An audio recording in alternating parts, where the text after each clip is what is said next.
It's game 4 of a 5-game homestand as Augusta University plays host to the Hurricanes of Georgia Southwestern in the Peach Belt Athletic Conference opener for both schools.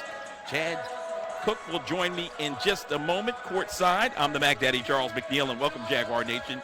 12 days ago, Augusta University raced past city rival Payne College in an outstanding contest played right here in the friendly confines. But tonight, the Peach Belt Conference schedule gets underway, and Chad, one thing you got to wonder is what 12 days will mean to a Jaguar team who played so well the last time they played here. Well, it's a timely question because when I talked to Coach Demetris yesterday, he mentioned the fact that the team put more time and effort in the past 12 days into installing basically a new way of playing defense than they did in the entire time before the first game. So he called it a mini training camp. Augusta's, going to do something different defensively tonight, and that he said we will have some game slippage. That's inevitable, but he's really excited about the work they put in on the defensive end of the court. And so, in addition to just 12 days having a layoff, a brand new way of approaching things will factor into things as well tonight. The second time, a new way of doing things for Coach Demetris in his 16th season. What are the keys to victory? Well,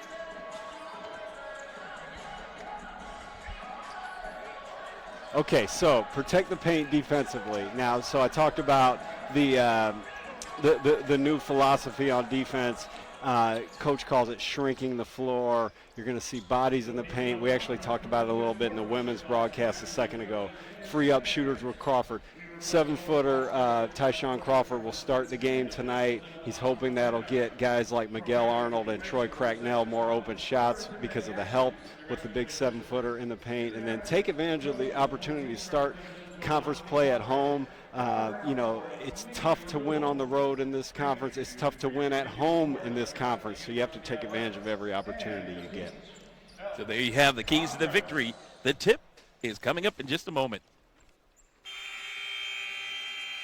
Good evening, ladies and gentlemen, and welcome.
Let's get the starters. First, for the Georgia Southwestern Hurricanes, Jason Shear, the public address announcer, rendering the starting lineups for this one as we prepare you for the Peach Belt Conference opener between the Augusta University Jaguars, coming with a record of 5-3, taking on the Georgia Southwestern Hurricanes with a record of 5-1.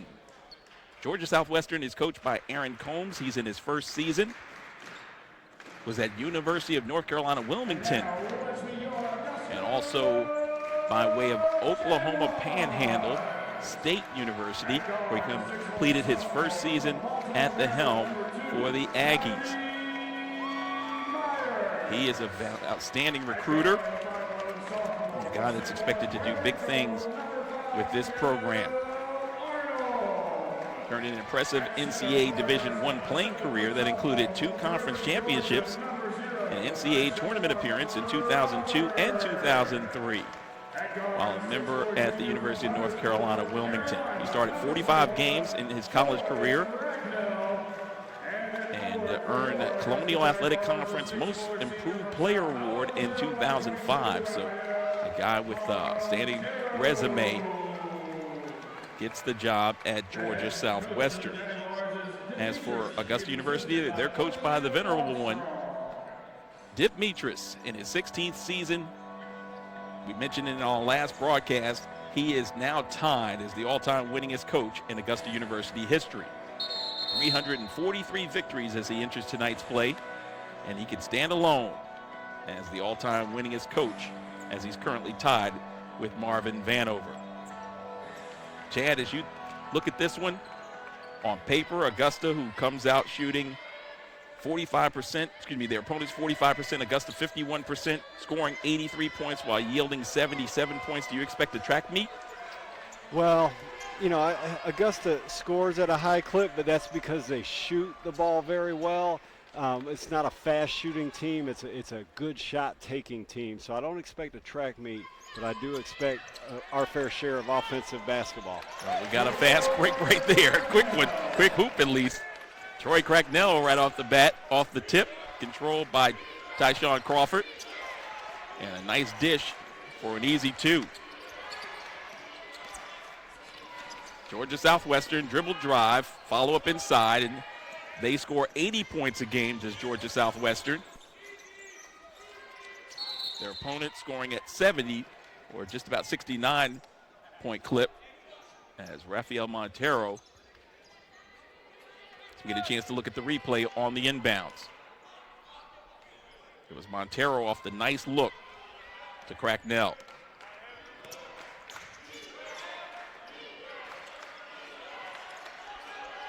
Top of the circle.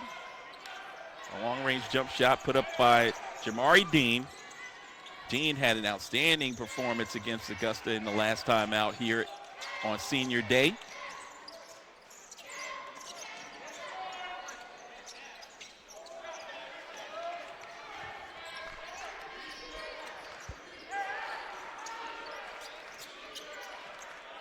Perimeter jump shooting. A big rebound by the big fella. Tyree Myers to the basket. And 5 on the floor for Augusta include Tyree Myers, a sophomore point guard. He's joined by the sophomore Tyshawn Crawford. Troy Cracknell with the first basket, the junior. Rafael Montero, the senior. And the 5th man on the floor is Miguel Arnold. As Dean scores out of Ellenwood, Georgia. Georgia Southwestern, located in Americus, Georgia. They get it down to Crawford. Turns and face, goes up with the jump hook. He's got a 5-inch height advantage over Dean. Dean can shoot from the perimeter and take you to the hole.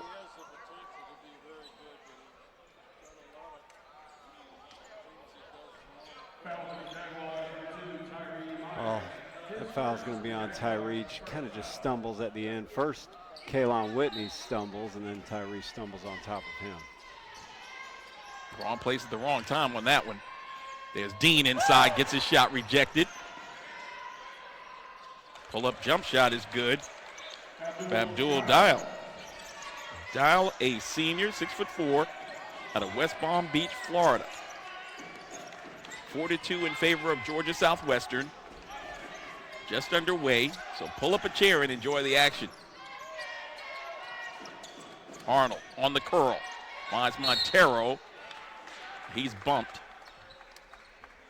I think that's the first touch of the ball game from Miguel Arnold. Kind of the team, definitely the team's most potent perimeter threat. Made something happen there for his teammate, Rafael Montero.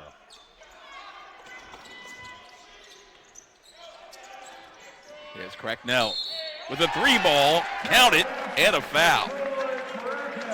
Takes a 2-point field goal. No, it is a 3.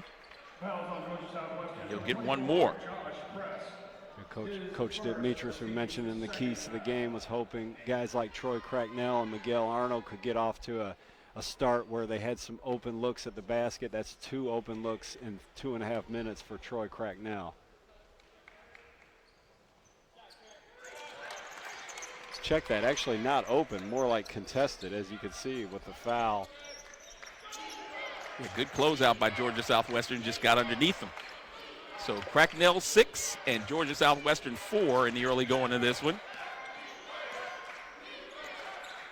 Peach Belt Conference opener. Augusta, who was preseason ranked number 13 in the nation, selected as the favorite to win the Peach Belt Conference again. The reigning Peach Belt Conference champions picked up 8 first-place votes and 116 total points to finish ahead of UNC Pembroke for the top position.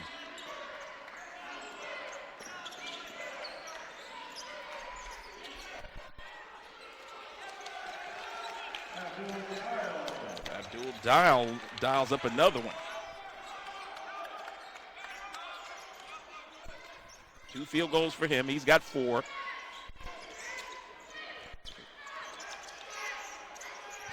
Stand corrected. That was a 3-ball to give Dial 5. Georgia Southwestern with their first lead. Yeah, touch. Okay, so this is Dial. I think, yeah, he just gets a little handoff. Good contest by Miguel Arnold. That's just a good shot by Dial.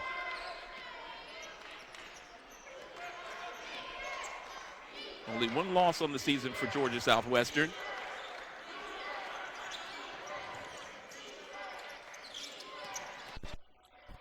They'll travel to USC Aiken for a game on Saturday.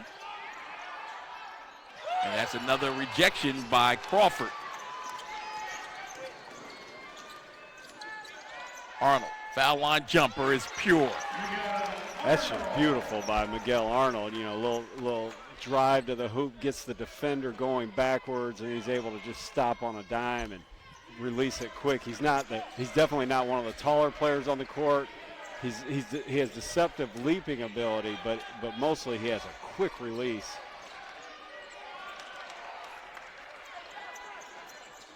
Arnold with the board. Those guys can score in bunches. Cracknell lines up a 3. Rebound kept alive by Montero, who gets the feed and the hoop. Rafael Montero doing all the little things, keeping the ball alive, as you said. Somehow able to make that shot over the defender. Didn't look like he had an opening there, but he specializes in making tough shots. Last season was a struggle for Georgia Southwestern, 4-21 when they met Augusta University, 2-17 in the Peach Belt, but the game went right down to the wire. And it was Arnold who came up with some huge baskets down the stretch.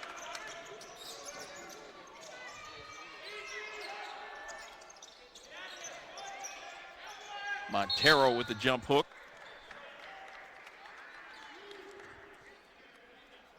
Rafael Montero's got such solid fundamentals in the post.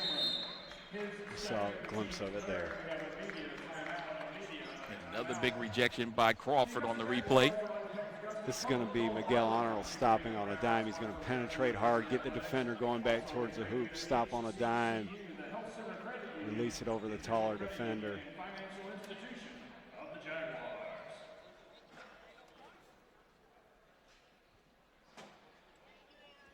So in that game that was played here for senior day, Chad was here. Yes. And the Jaguars trailed most of that game by a margin of 5 to 10 points. Yes.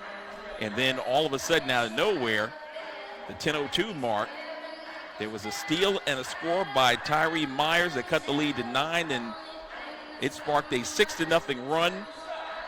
And I tell you what, Miguel Arnold kind of sealed the deal down the stretch with 2 big threes, and we've seen that so many times this season that Arnold can lay low for a while, and then he says, it's my time, go time, and he starts knocking down shots. He's an incredible scorer. When he was recruited here, he came in when Keyshawn Sherrill left. Keyshawn Sherrill, another small guard who scores in big numbers. He all-time leading scorer, not just Augusta University history, but also conference history. And people talked about Miguel as being a guy who could replace Keyshawn. Everybody who knew Keyshawn knew that, he's the kind of guy that can't be replaced, but slowly but surely, Miguel is his career, which is, 1 year and roughly 30% of another year, is slowly but surely starting to track Keyshawn Sherrill's production. He scores in the same ways Keyshawn did, pure shooter, explosive athletic ability, even though it's much more concealed with Miguel. You don't see it as much as you did with Keyshawn, but his ball handling skills are actually a little better than Keyshawn's were, and he's a great player. Fans wanted to walk on that one as Dean comes flying in.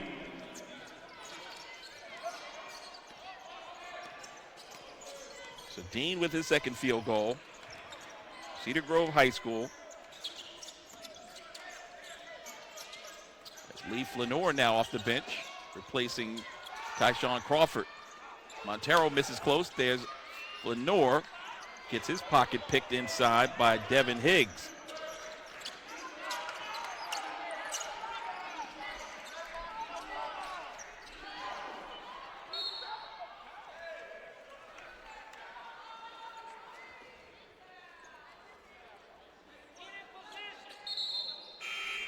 Into the Hurricanes, number 4, Keyshawn Gibbs.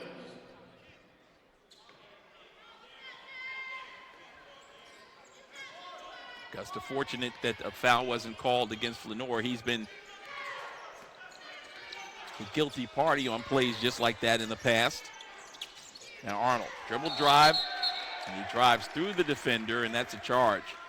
It's an offensive foul on the Jaguars, Miguel. Darren Lucas White, a couple of weeks ago, the Peach Belt Conference Player of the Week,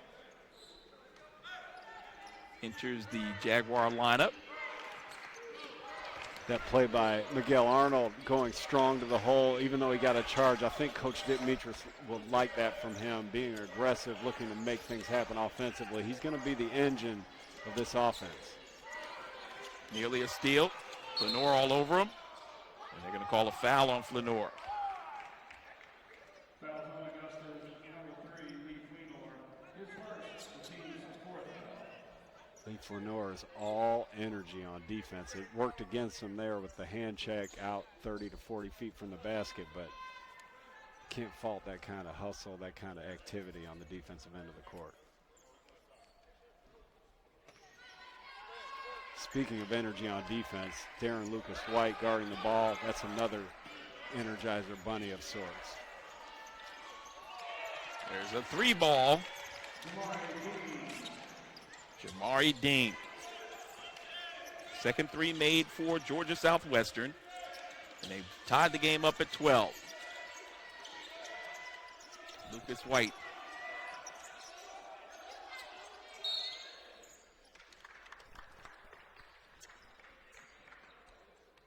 That foul is called against Darren Lucas White. Trying to free up Miguel Arnold on the screen away there.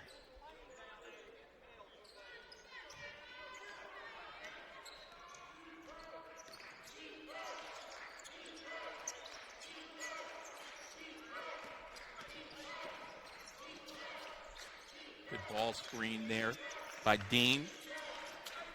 Dial has it, spin move, dumps it off to Dean, back to Dial. And rebounded in there by Montero. There's a whistle. Foul on Georgia Southwestern, number 4, Keyshawn Gibbs. In the game for the Jaguars, number 2, Tyree Myers. Number 0, Tyshawn Crawford. Also in number 13, Anthony Torelli.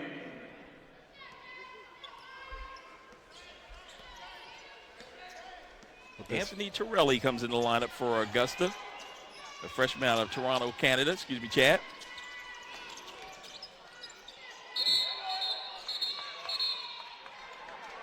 So as we see Leaf Lenore shuffle his feet there, I expect this unit right here, it's a little bit short on offensive firepower. I expect things to run through Tyshawn Crawford in the post first, kind of an inside-out attack.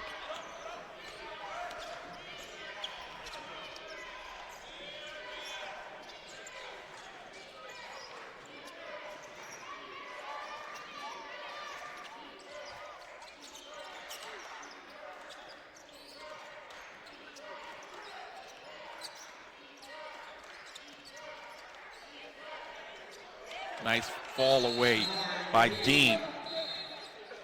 So Dean off to a fast start. He's got 9. Georgia Southwestern with their first lead of the ball game.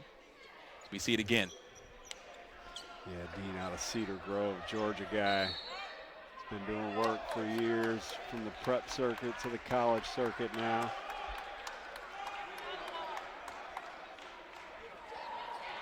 He and Dial have great chemistry together.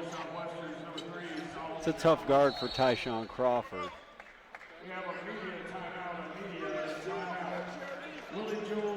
We've got a little extracurricular activity and the coach having to bring his players over. They're kind of chirping over there with the officials. Well, what happened there, I'll tell a quick story. I was watching it live. While Dean was shooting that jump shot, who was it for Georgia Southwestern? That would have been Solomon Thomas, number 3, Solomon Thomas. His shoe had come off in the middle of the play. And so, you know, not wanting the shoe to be out in the middle of the court while play was going on, he tossed it over to the Augusta bench. It went under the chair of one of the Augusta players. So, of course, the Jaguars weren't quick to retrieve it for him and give it back to him on a silver platter. And so they just kind of sat there, and after Dean made that jumper, Solomon Thomas went back over there to retrieve his shoe, and everybody just kind of sat there and didn't move their legs and didn't get out of the way or anything. So that escalated into a little bit of a verbal confrontation where Solomon Thomas wondered why there was no help in retrieving his shoe, and then things went from there. So we'll keep an eye on that one. Shoegate. That's right. Looks like Thomas still isn't done with it. His coach had to pull him back to the sideline real quick, and he'll have a seat. As a result, the technical foul was rendered. So Troy Cracknell was at the line.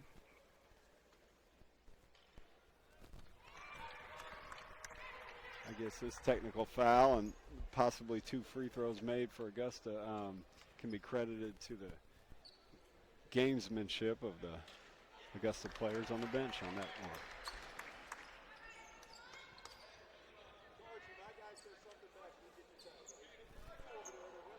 The Jaguars shoot 68% from the free throw line, while yielding 73% to their opponents. Cracknell among the better free throw shooters at 74%.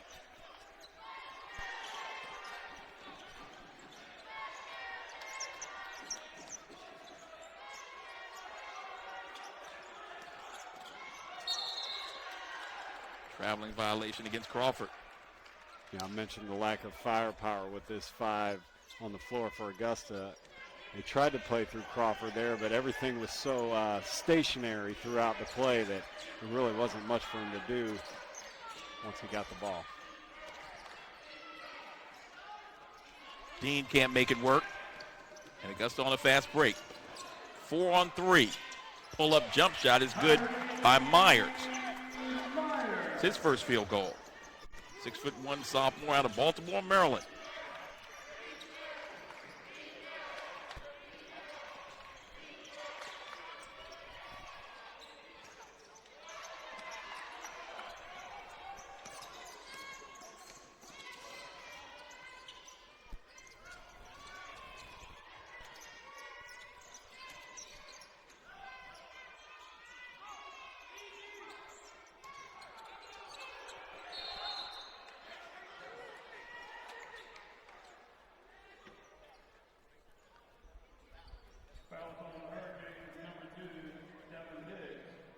So again, trying to run things through Tyshawn Crawford. Here comes the help. Right now, it's tough for him to score. Even though he's taller than everybody else on the court, it's tough for him to score against multiple bodies at one time. Much more firepower re-entering the game right now for Augusta. Miguel Arnold returns to the lineup for the Jaguars. Torelli's still out there. Gonna throw it over the top to the big guy. He'll repost. Wants it in the paint, but they didn't see him. Torelli on the dribble drive and the kick out. Stolen away by Higgs.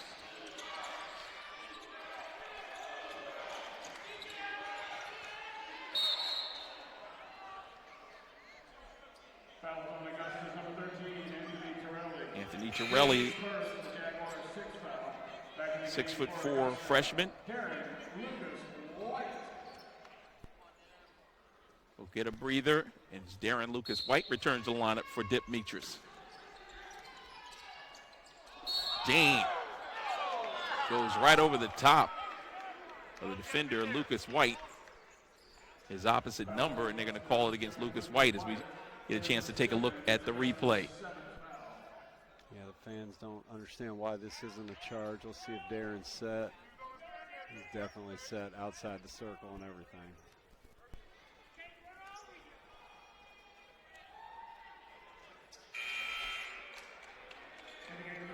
So that's Jamari Dean. Gets to that point where, you know, he's able to draw that foul against Darren Lucas White by kind of blowing past Tyshawn Crawford. So that's been proven to be a little bit of a mismatch going Georgia Southwestern's way with Dean's ability to shoot from deep and go off the dribble against the much taller but less fleet of foot Tyshawn Crawford. Dean makes two, 77% free throw shooter. Second leading scorer for his squad, averaging 18 points a game.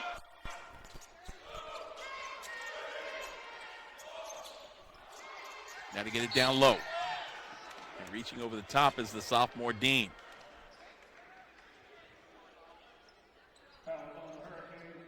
So Augusta's going to be methodical about getting the ball in the post. They always are.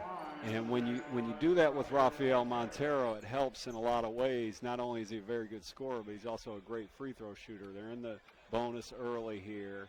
So Rafael Montero at the free throw line is always a good thing for Augusta. Now, the flip side of that is when you pound it into Tyshawn Crawford, he's much less of an established, reliable free throw shooter. So we'll see how that plays out here in these last 10 minutes of the first half. Montero's good on a pair, leading scorer for Augusta, averaging 18 points a game. He's got 6 so far.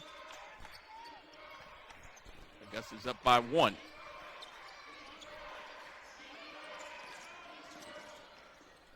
Georgia Southwest on a dribble drive and a score.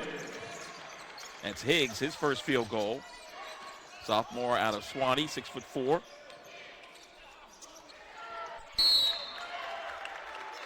It's a turnover.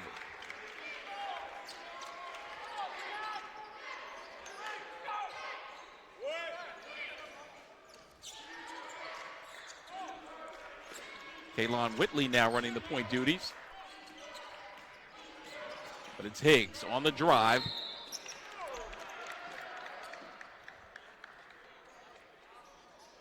Foul on Augusta's Miguel Arnold, his second, the team's 8th foul.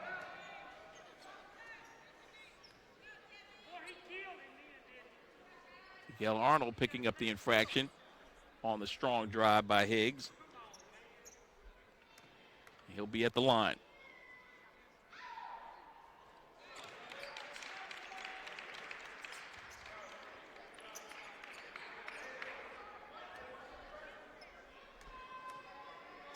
.60% free throw shooter, 9 of 15 on the season.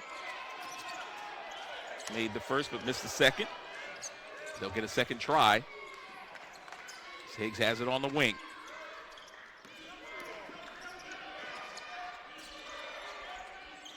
Whitley comes back across. Dean had it momentarily. Outside jump shot in the air. That's a brick.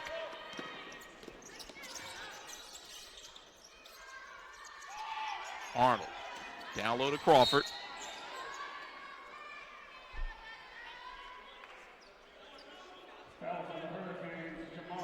That's Dean with another quick foul.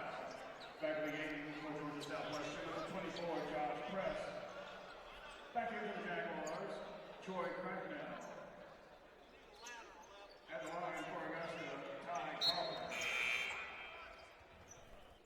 Also in the Hurricanes, Rayshawn Dotson. So Crawford at the line. Third leading scorer, averaging 10.1 points a game. It's an area where he has room for improvement. 9 of 28 from the free throw line thus far this year.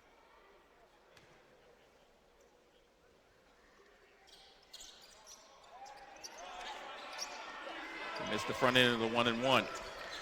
Sophomore out of Griffin, Georgia. Transfer from Georgia Southern.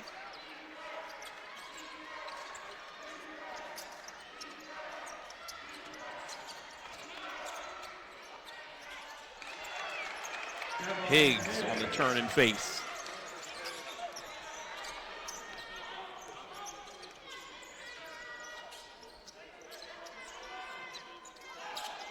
Crawford in the paint, goes strong.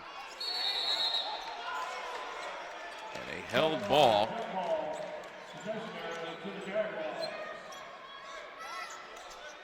Possession arrow in favor of Augusta. Yeah, so they're running everything off that high post. Tyshawn Crawford's man catches it in the high post, and then everybody kind of cuts off of that. It's worked very well for Georgia Southwestern so far. Crawford's had a tough time in the post. Gets tied up on that play. Robert Barloom checks in for Augusta. Yeah, I expect to see Augusta pound the ball inside to Rafael Montero now. Crawford out of the game. Cracknell outside to Myers. There it is, down low to Raphael. Assistant coach Chad Cook with a great call on that one. Yeah, it's a tricky chemistry item right now when you have Tyshawn Crawford new to the team, but such a potent weapon at 7 foot tall.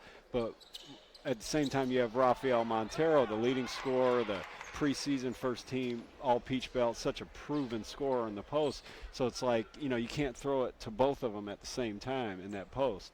So, when they're both on the court, who do you give it to when is something that the team has to work out over time. But now that you have Crawford on the bench, that's when you know you're going to see a steady diet of Montero. So Barloom and Sean Moss into the lineup for Augusta.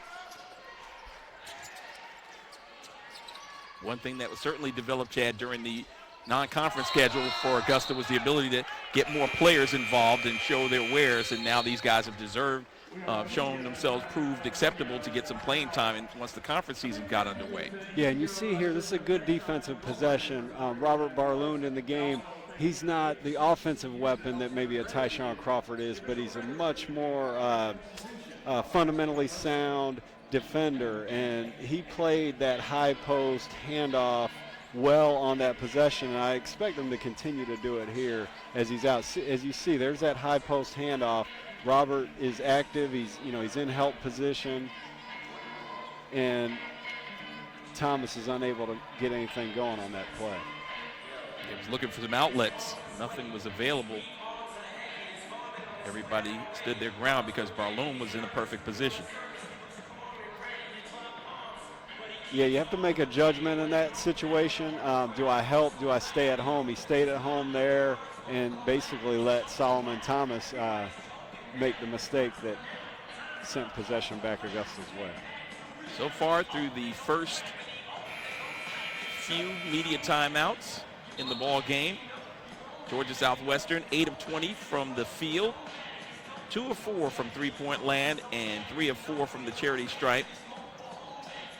Augusta thus far shooting 50% on 5 of 10 shooting. on the field, 1 of 3 from long distance, and 8 of 10 from the line.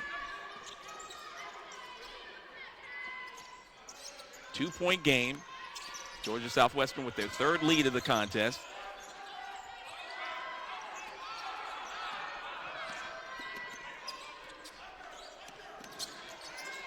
Tyree couldn't find Raphael, finds Moss for 3.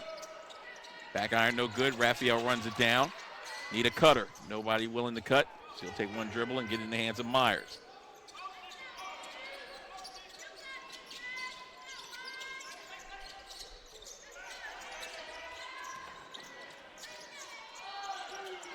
Moss for 3, rattles out. Barloon inside, misses 1.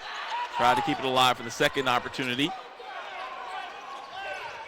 You know, we talk about that high post handoff, and who's been so effective at it is Jamari Dean. He's got 11 of Georgia Southwestern's 21 points, but he's on the bench right now with 2 fouls, so Augusta should be able to take advantage of his absence.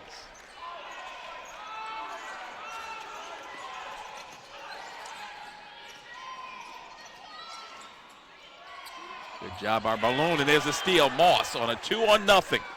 Moss run down from behind. There's a whistle and a foul. Coach Demetrius wants a flagrant there, 2 shots on the ball. I don't think he's going to get it, though.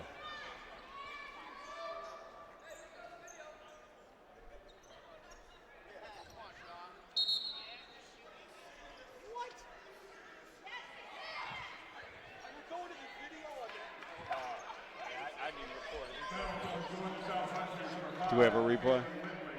That's his first, the team's 10th foul.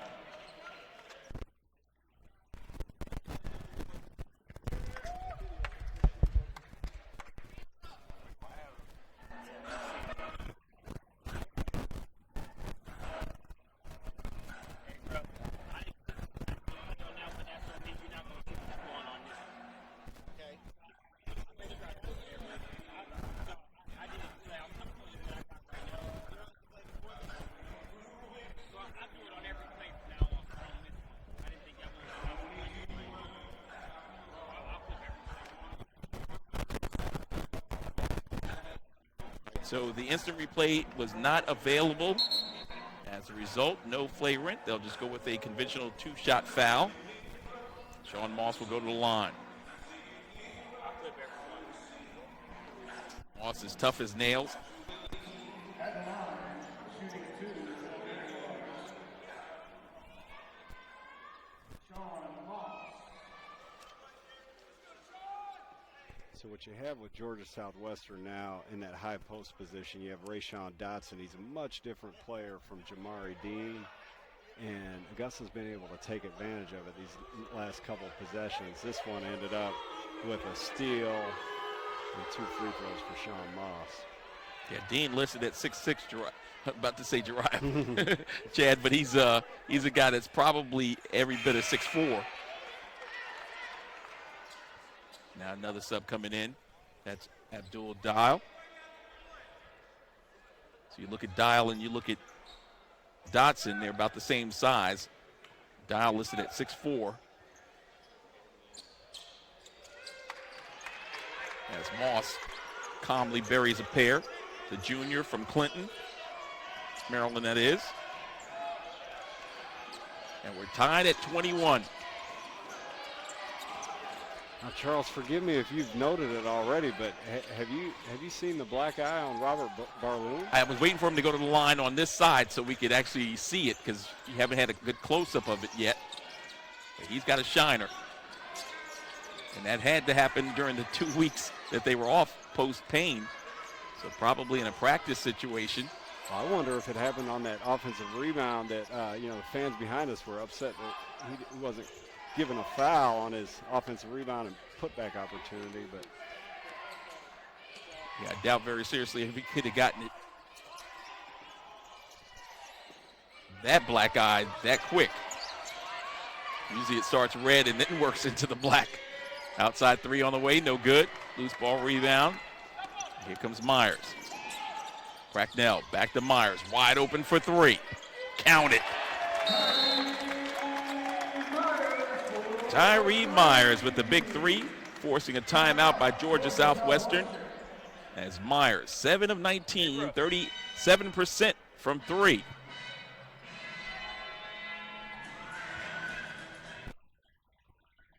Yeah, so Myers is so reliable. I think he shot twice so far.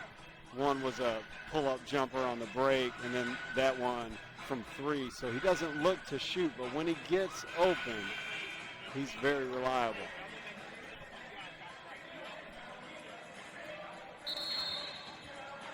This is the Peach Belt Conference opener. Augusta University playing host to Georgia Southwestern. The Hurricanes 5-1. Augusta 5-3. Augusta coming off of a matchup versus Payne College some 12 days ago. A victory over their rivals. Continuing their dominance in that series. Augusta so far 2-2 on their home floor. And the preseason #1 pick by coaches to win the Peach Belt. There's a three ball. Josh Press knocks it down. 6'6" junior out of Atlanta, GA.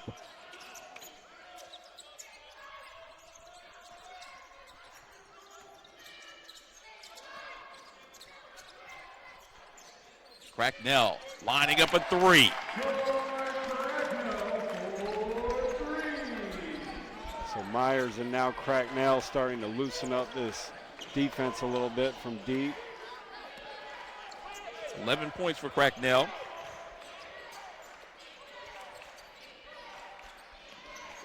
Augusta's hard to stop when they get that outside game going.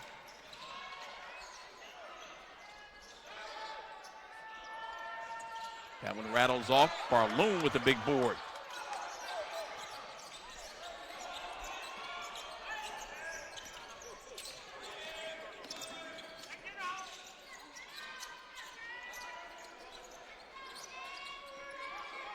Barloon almost found Montero in the post. There he is. Shot clock down to 5.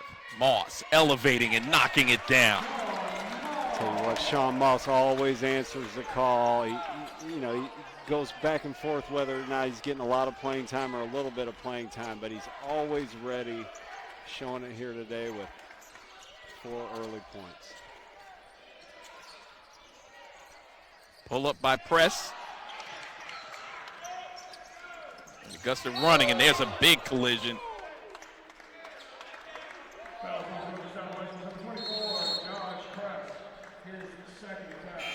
Foul registered against Press as we have a timeout on the floor with 3:17 remaining.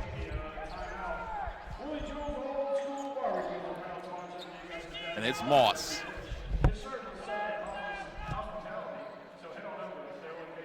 Pulling up and knocking down the mid-range jump shot. A lost arc in the game of basketball. And now Myers. Cracknell on his wing, finds him, and he knows what to do with it. Augusta's up by 5. Augusta's done a really good job. If you look at this score, 24 points in giving up 24 points in just under 17 minutes of play. Not going to get much better than that at the college level. 11 of those 24 points coming early in the game with Dean basically making jumper after jumper. So I have to believe that Coach Demetris is happy with the adjustments in the defense. They wanted to pack the paint. They wanted to stop dribble penetration, force contested jump shots, and they've done a good job. You had Dean making a few early, but all in all, giving up 24 points in 17 minutes is pretty darn good.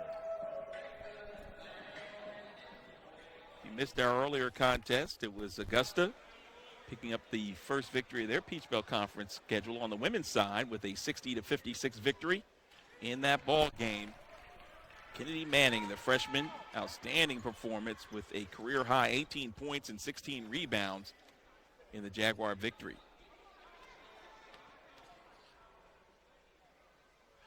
Cracknell at the line. He's good on a pair. So 13 points in the ball game for Troy.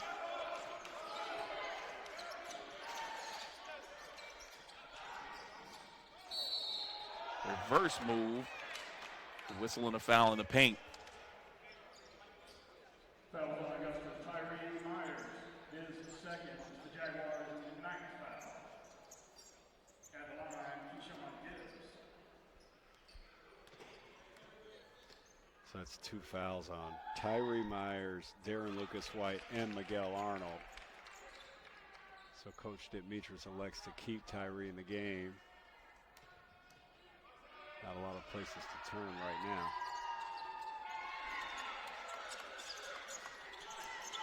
So the junior from Lawrenceville, Gibbs, Keyshawn Gibbs, made one, missed the second. 5-point game. Montero out on the perimeter. Good ball screen. Torelli lines up one. That misses everything. Ball deflected and into the hands of Georgia Southwestern. The Hurricanes trying to run. Now they have to slow things up. And that's Dial. Spinning and twisting and traveling, but no call. Well, there was a call, but it wasn't traveling.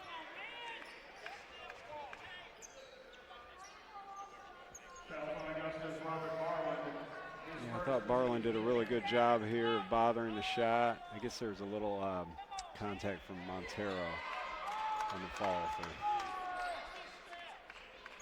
And my apologies to Mr. Dial. Looked like he took an extra step. Back again for Augusta, Darren Lucas White.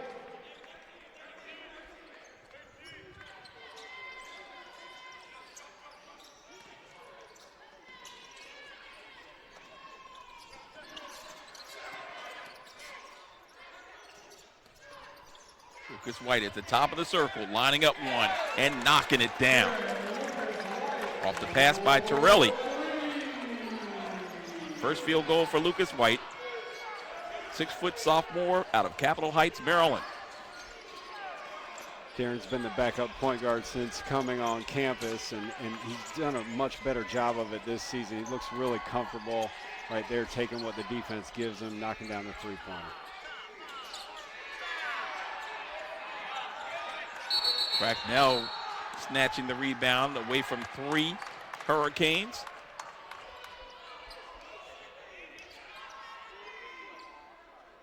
Troy thinks he's going to the line. I think they're going to have a jump ball here. Actually, Troy will be going to the line.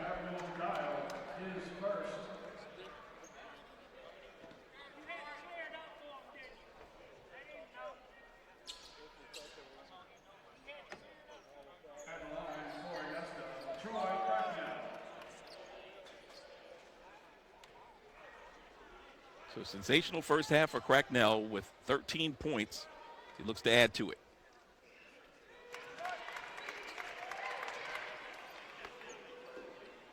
Third leading scorer on the squad, averaging 10.5.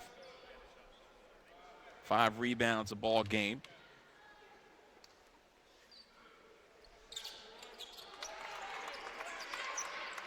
He's got 15 to lead all scorers.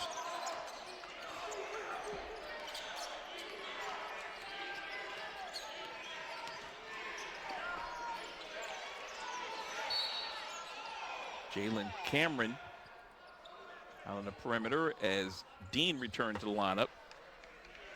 There's a bruised thigh as he steps up to the line. Yeah, Barloon stepped in his way on this cut. You'll see it maybe on the baseline here. Barloon's going to step into his way. No, we're not going to see it. Here, we'll see it here.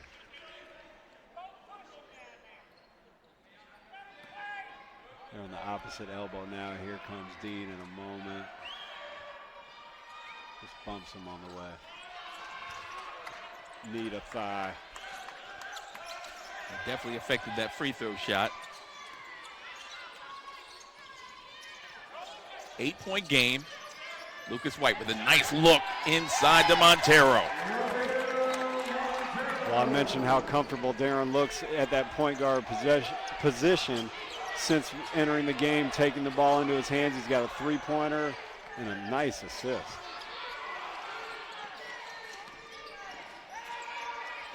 Higgs. Rebounded by Torelli. There's a lob.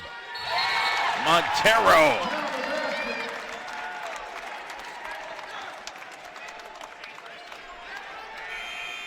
A lot of production from Darren Lucas White here. He knows he's got Montero. It's like shooting fish in a barrel here. Or catching fish in a barrel, is that how the saying goes?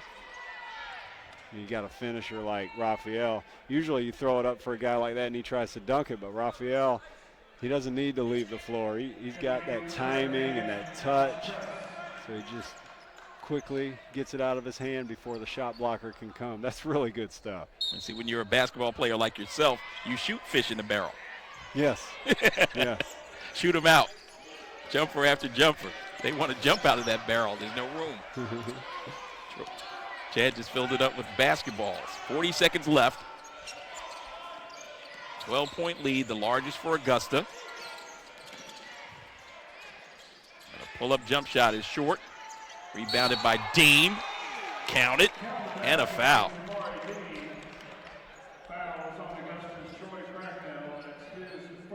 Tell you what, we see the kind of trust that Demetris has in his depth. You mentioned this is just Dean just being relentless.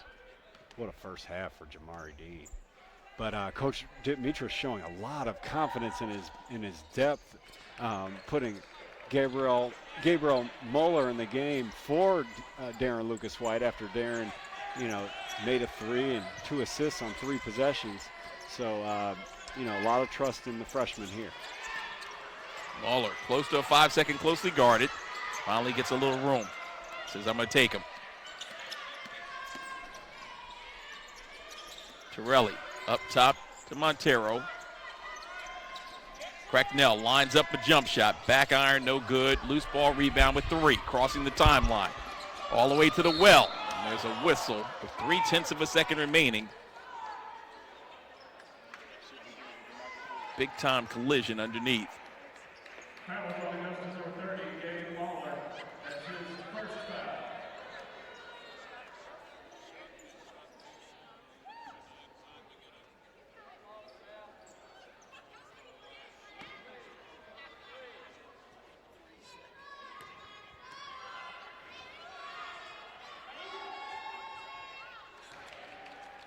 Keyshawn Gibbs knocks down the first. He's got 2 now.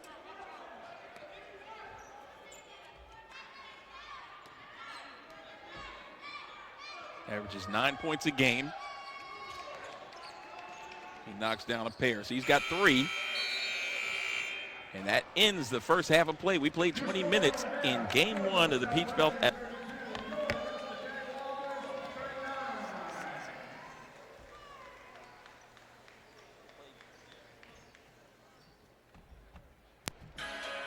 We played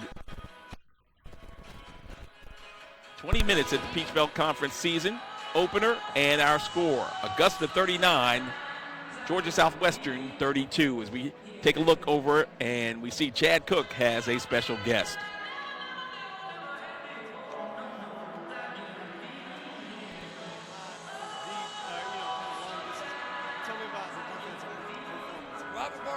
Changed the difference. His communication, he did a great job in the little handoff screen. Robert was the difference. When Robert got in there, he provided us some defensive energy and communication issues. So we got a couple guys in foul trouble. Hard game to watch because there's a foul. 2 guys run into each other, it's a foul. I don't know why. Just 2 guys run into each other. Sometimes it's just running into each other. So, it's a tough game because when Big Boy gets the ball on the block, you got to release an arm bar in there, so whatever. But we got to play a little better. We didn't play great. We've been off for 2 weeks, but defensively, I think we're okay. Troy Cracknell put the ball in the hoop for you. Yeah, he did. He got it going a little bit, ran a little play right there, ran it a little too early at the end of the half. We need to score a little more inside. Hoffa's got a couple buckets. We got to get Tyshawn loose this half. Yeah, good luck. Thanks. There you go. Have it. Back to you guys. Appreciate it, Chad.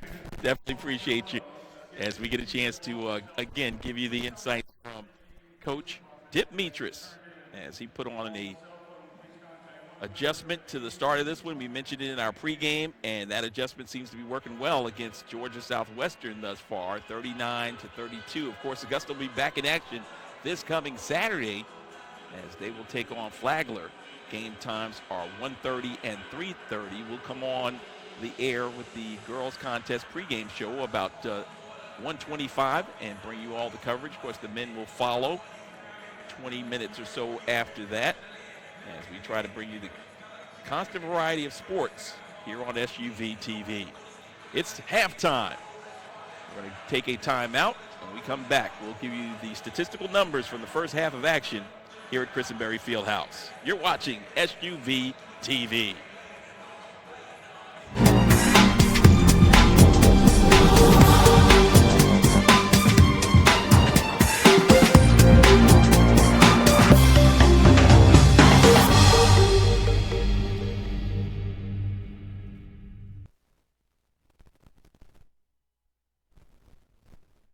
This Augusta University basketball broadcast is brought to you by Coca-Cola, Adidas, AUG B-Ball, and SUV TV. You are anything but ordinary. You have your own path and your own potential to realize. At Augusta University, the advantages created by our diversity in thought, culture, and collaboration give you and us infinite opportunity. Together, we're changing our community, our campus, and our world. We are boundless. We are Augusta University.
back inside the Christenberry Fieldhouse. The Augusta University Jaguars back on the floor for second half warm-ups.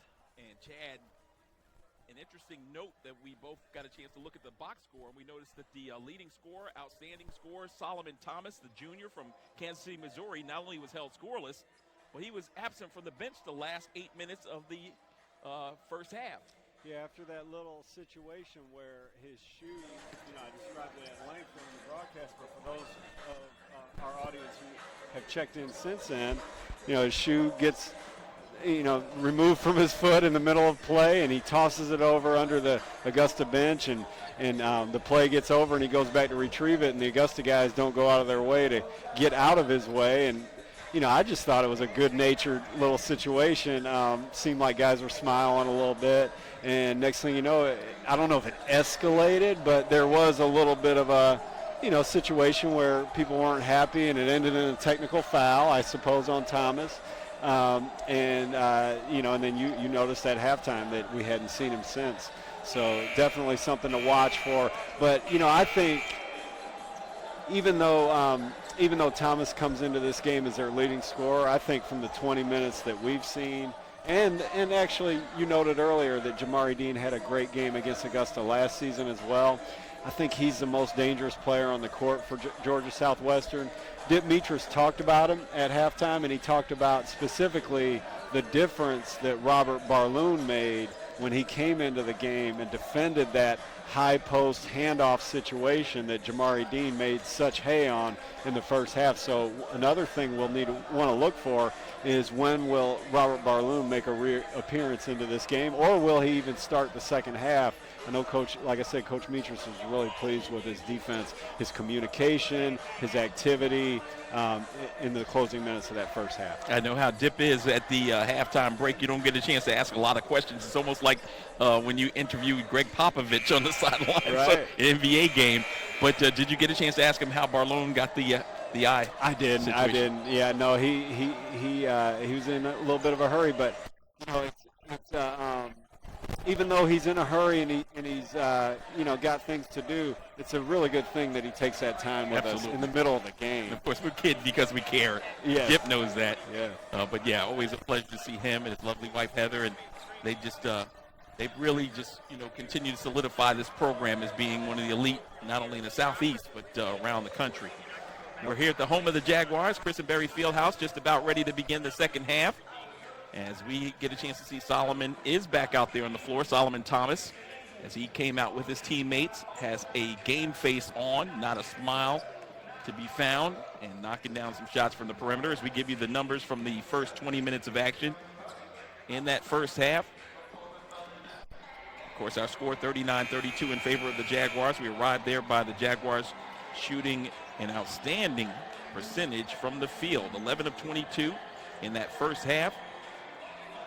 They took care of business time and time again. They got it done.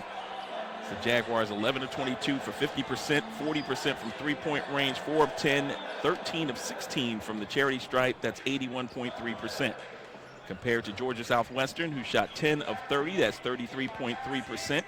3 of 10 from three-point land and 9 of 13 from the free throw line, 69.2%. Augusta was paced by 13 points from Troy Cracknell and 12 from Rafael Montero. 5 points for Tyree Myers. There was 2 points for Miguel Arnold. 3 points in the game for Darren Lucas White. 4 points in the contest for Sean Moss. Tyshawn Crawford, along with Lee Flaneur, Anthony Torelli, Robert Barloon, and Gabriel Moeller have yet to score. Leading rebounder for Augusta with 5 boards is Rafael Montero, so 12 points, 5 boards for him in the first half. Leading assist man with 3 players for Augusta, Tyree Myers with 2 points in the game for Troy Cracknell, and 2 for Darren Lucas White. For Georgia Southwestern, they were paced by Jamari Dean with 15 points. He had 2 boards. Helping him out with 6 points was Abdul Dial, and with 5 points, Devon Higgs. We're ready to go in the second half. 20 minutes on the clock.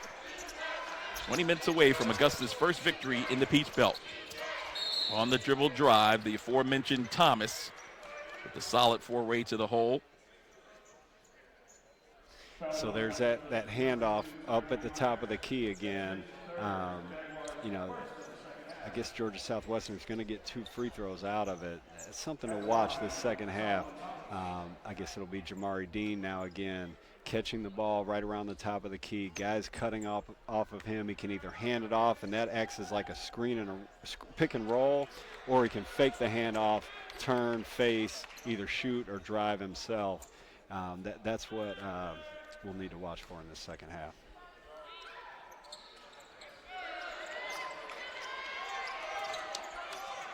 Now, offensively for Augusta, Demetrius talked about getting Rafael Montero more looks. He's got 12 points, as you noted. He's only shot 4 times in this game.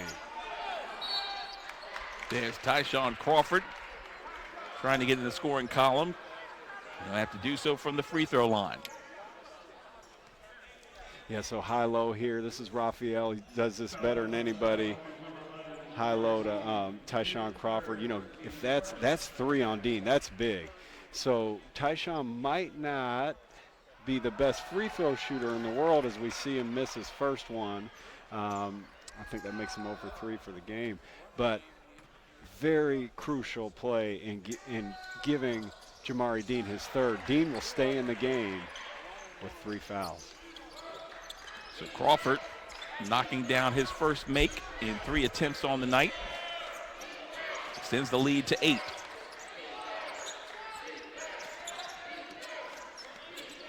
Solomon Thomas averaging 22 points a game. Held scoreless on his first opportunities at the free throw line a moment ago, and then that jump shot by Whitley misfired. And back comes Augusta on the wing. Cracknell with the launch and release. That 3 coming on a pass from Darren Lucas White. He's back in the game. That's 3 assists and basically 3 possessions of lapsed time with him on the court for Darren Lucas White. 3rd made 3 for Cracknell. Here's that handoff. Augusta now with a 11-point advantage. Their largest lead was 12. Great catch inside, partially deflected by Crawford. That one redirected by Crawford. And they'll say a shot clock violation is the call. Dean's very frustrated after that play. He did draw contact from Tyshawn Crawford, didn't get the benefit of the doubt. Looks like Dean's not the only one that was frustrated on that play. We're going to get a technical foul on Georgia Southwestern. Here's Darren Lucas White penetrating, finding the pure shooter, Troy Cracknell in the corner. 3 more from Cracknell. Speaking of pure shooters, Miguel Arnold takes to the free throw line for the technical foul. Miguel made the first.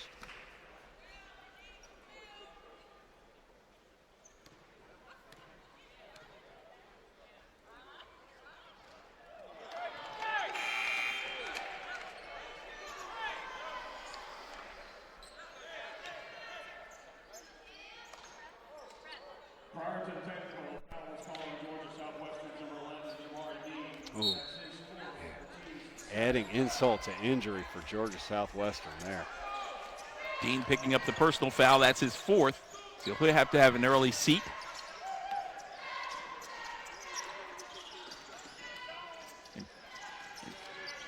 Passing on the perimeter is Augusta. Shot by Lucas White just short of the mark. Thomas on the swing to Dial for 3.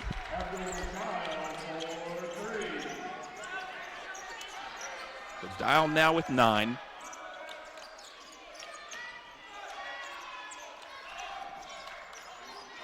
Crawford. Didn't see Montero. Instead found Cracknell. And underneath Cracknell was a diving Hurricane.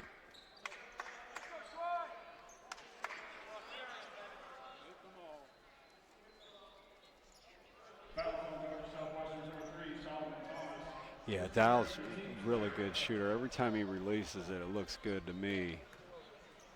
He buried that one.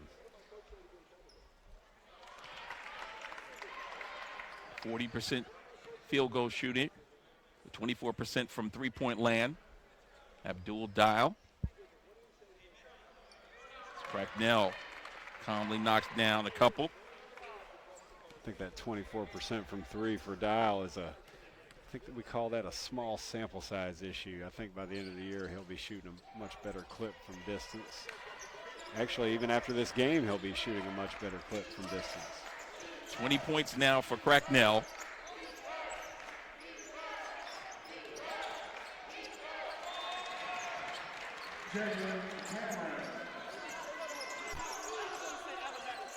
So Jalen Cameron on the board. Yeah, Jalen Cameron picking up where Jamari Dean left off, kind of attacking Tyshawn Crawford on the perimeter.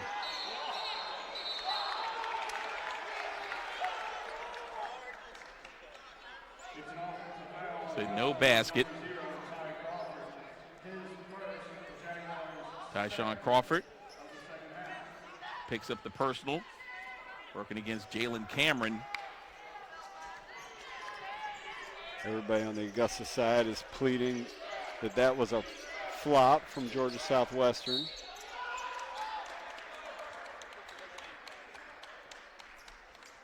Cameron at 6'5", 183 against Tyshawn Crawford at 7 foot 290.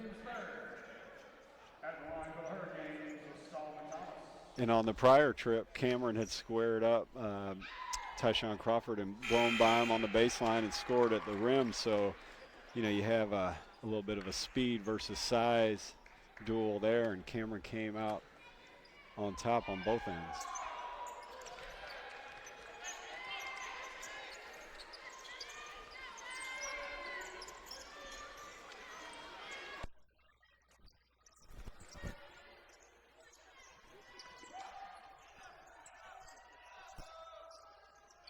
Crawford, double teamed, down low Montero. So I mentioned the chemistry between Crawford and Rafael Montero, something needing to be worked out, and they did a great job of working it out on that play. Yeah, Tyshawn can see over the top of anything. He's a good passer, too. He's a good overall player, and one of the things he does very well is pass the ball. He's fed Montero for multiple buckets so far this season already. Yeah, the thing you got to like about him, Chad, he's a willing passer. He is. Not only a good passer, but he's willing to pass the ball around. That guy knows what to do with it. Jalen Cameron knocking down a triple. Jalen Cameron doing exactly what Jamari Dean did at the beginning of the game. Now he's trying to front Crawford. Crawford posts on this side, and there's a steal by Cameron. So good minutes from Cameron off the bench. Three ball is short of the mark, rebounded by Montero with the sure hands.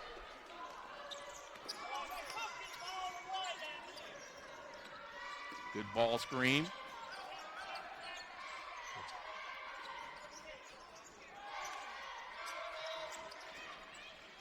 And the deflection, and here comes Georgia Southwest, trailing by 6. Montero's upset with himself for overpassing there. He had a mismatch in the post. He wanted the ball, he got it, but he couldn't resist the urge to try to make the assist instead of taking advantage of the mismatch.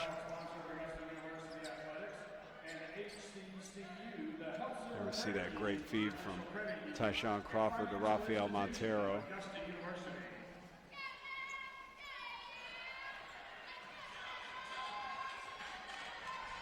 So momentum's back on the side of Georgia Southwestern, down 6 after trailing by 12 not too long ago with the basketball.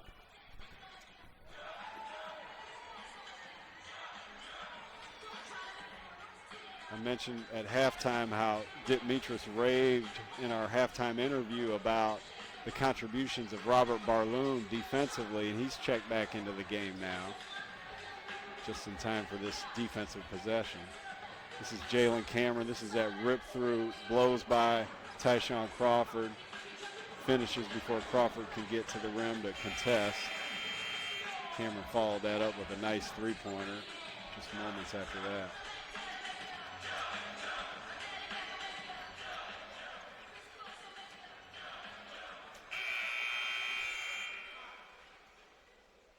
They went back in the archives for my theme song there, Chad.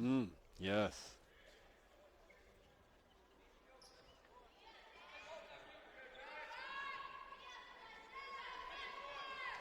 So after the media timeout, Georgia Southwestern, the Hurricanes, trying to dive into that lead. Thomas, the leading scorer, can't make it work. Rebounded by Higgs. The turnaround through contact from Lucas White and knock down the shot. He'll go to the line and shoot three, or a three-point play, that is. So foul trouble starting to really become an issue here. As you see, Darren Lucas White doesn't block out there. Kind of bumped him on the way up, I guess. But so that will be 3 on Darren Lucas White, 3 on Tyree Myers, and I'm pretty sure Miguel Arnold has 3 as well. Our sheet has him for 2, but I wouldn't be surprised if he had 3. I think that's why he went to the bench earlier. Myers out on the perimeter. Cracknell.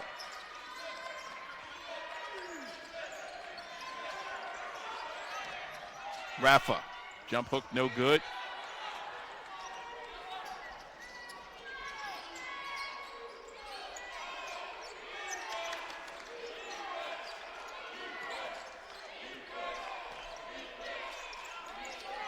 Thomas travels.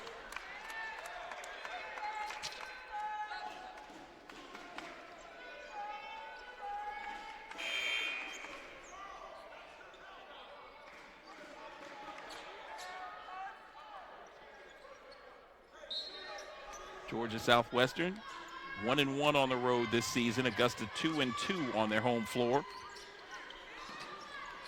This is the Peach Belt Conference opener.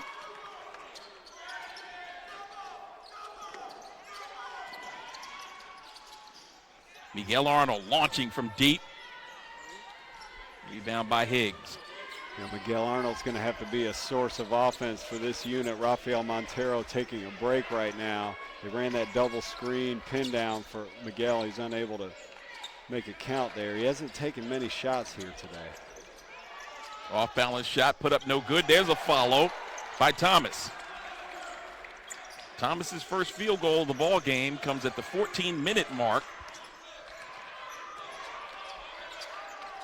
He played 36 minutes before he scored his first field goal, Chad. And answering right back is Augusta, Tyree Myers for 3. Tyree Myers has ice water in his veins. You can always count on him. This team right here is looking for a source of offense, and he was there. There's Thomas. Long rebound. Barlone trying to chase after it. Arnold collides with Higgs. And the foul will go against Higgs. That last bucket by Tyree Myers, I think we're going to see the collision here. Lots of collisions. There was one with Myers a moment ago, and now you see Miguel go down. Miguel is fortunate that wasn't registered against him. So here we're going to see Myers. He's 2 for 4 before this shot. So 5 shots, 8 points on those 5 shots. You can really count on Tyree. Miguel Arnold, the other most likely offensive threat right now, although reinforcements have come for Augusta.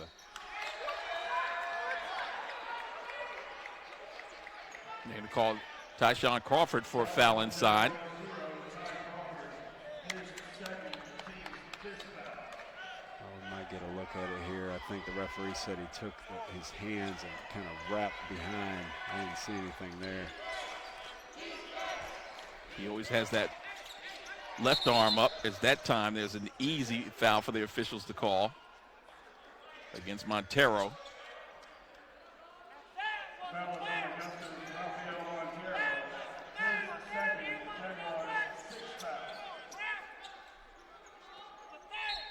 Dial went down in the heat. 4-point game. Last year, they met on senior day, these two teams. Wrap up the home schedule for Augusta. Now it's the home opener for Augusta.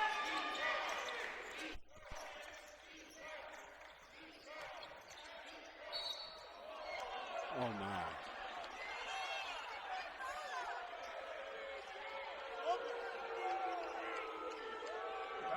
Georgia Southwestern controlled that contest last year until the 10-minute mark, which we're nearing right now.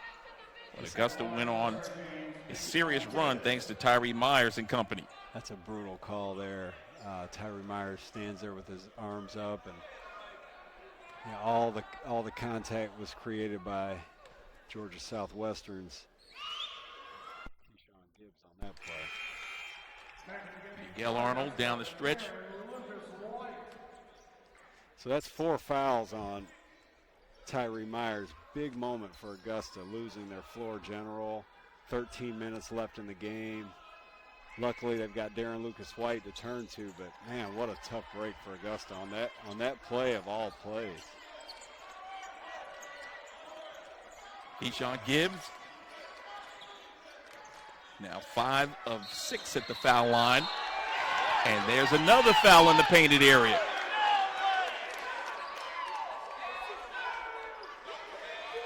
Another foul off the ball on Tyshawn Crawford. Demetrius is livid.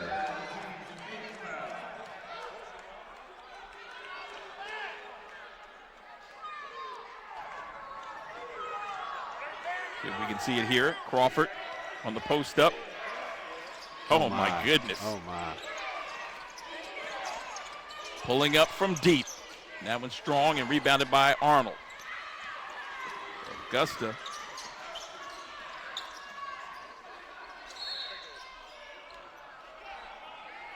trying to set up their offense, and Miguel Arnold was on the top of the circle. You had Rafael Montero in the low post, and the foul was called in the paint.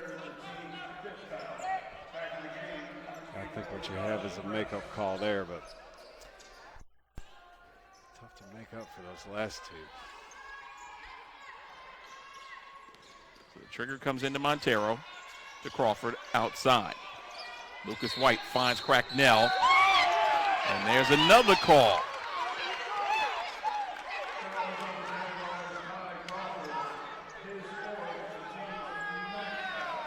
I think the officials have seen enough of Tyshawn Crawford, and they're going to do whatever they can do to get him out of this one.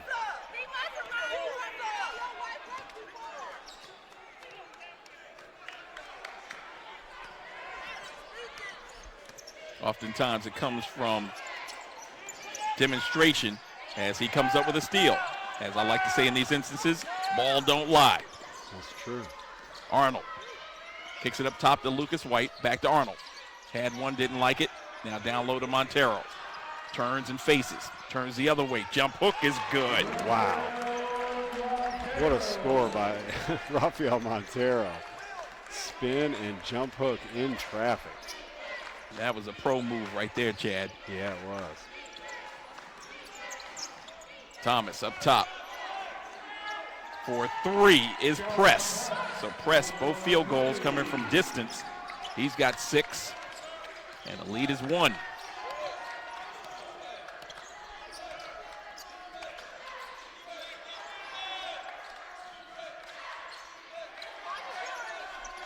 Crawford wanted it. Arnold will take it. Crawford inside, pumps. Brings it over the top. Now Arnold dumps down low to Raphael. 6 points in the second half for Raphael. He's got 18 in the ball game. That's his season average.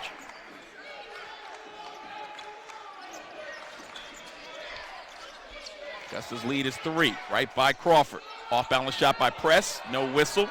And out comes Augusta. Hit-ahead pass is stolen to the floor. There's Cracknell fighting for it.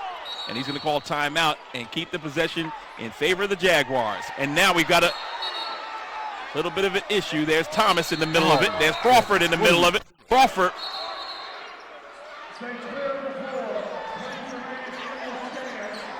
Crawford having to be held back by 2 of his teammates.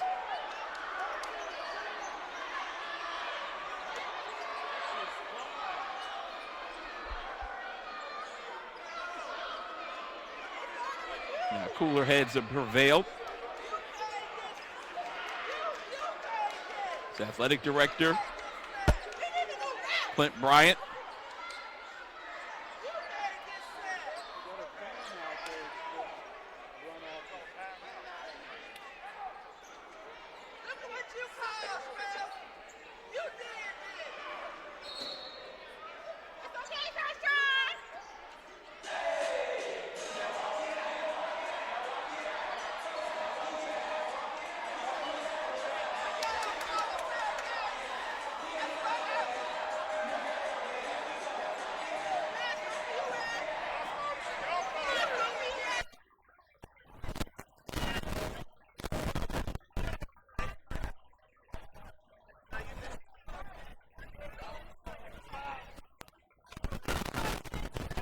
So the officials will now come over and take a look at our SUV TV replay.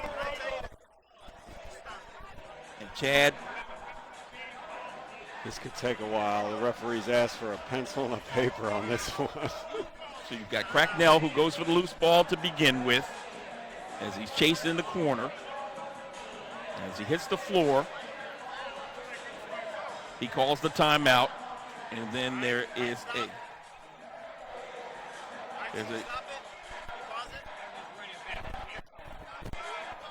a timeout. He asked for a time to be called or a stoppage of the replay so you can see who it is.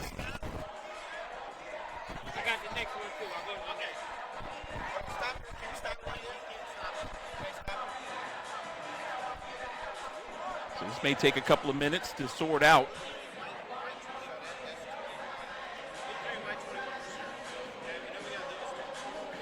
So Augusta's number 21, Troy Cracknell, on the floor, calls the timeout. And then there's number 3 in the mix, that's Solomon Thomas. Thomas was the one who was trying to get to the ball. When he realized that Cracknell had it, he gave way, and then he went over to be a peacemaker initially, try to separate the legs, Chad, and then Troy turned.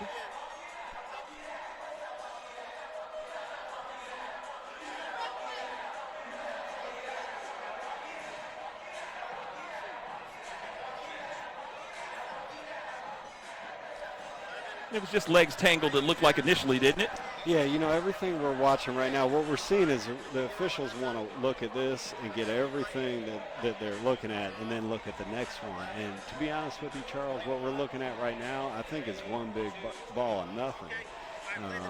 You know, guys, their feet are going to be on each other, and they're going to struggle for a second to separate from each other, and that's just common stuff. But, you know, the way basketball is officiated now, you have you know, all these rules and stuff, and Cracknell comes in, and then this is where it gets, you know, not good. And again, even then, it wasn't severe. It looked a little bit more severe initially as it was happening live. It looked like Crawford might have thrown a punch, but on the replay, no he contact. just shoved. Yeah, he just shoved him, Well, I shoved don't him even away. know if he shoved him. The most dramatic. There it is right there. The most dramatic acts I saw were basically Crawford struggling with his teammates. His teammates would try to restrain him, and he would try to not be restrained. And being as large as he is, that caused a scene. I really don't think much else happened, but. So here we go again. There's Crawford comes in. He pushes. That's a double push, I think. Yeah, he pushed as well as Dial pushed, but Dial being so much smaller, Yeah. 6'4", 200, his push didn't have any effect on Crawford. And then after that, I think you had Augusta players trying to subdue Crawford, and Crawford struggling against his teammates. But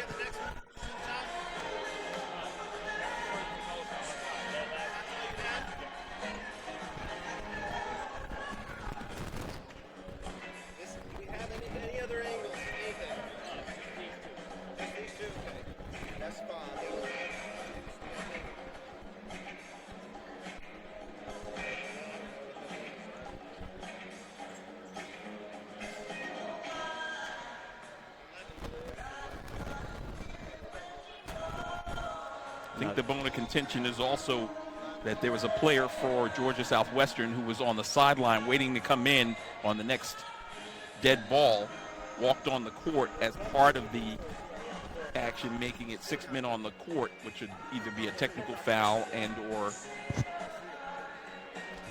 another infraction. So those are the numbers that they're trying to figure out. Who stepped on the floor of those players that might have been on the sideline, in addition to what we see here, which again is a lot of nothing.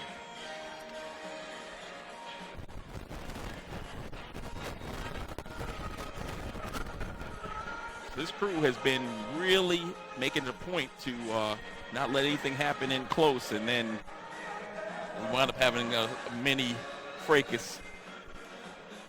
Yeah, I mean, we're going to have to pay close attention to see what happens here. How many technicals, how many ejections. This is going to get not fun. You never want to see a game just be turned on its head like this. Still 10:38 left to go in regulation. In a three-point contest, this could greatly affect the outcome.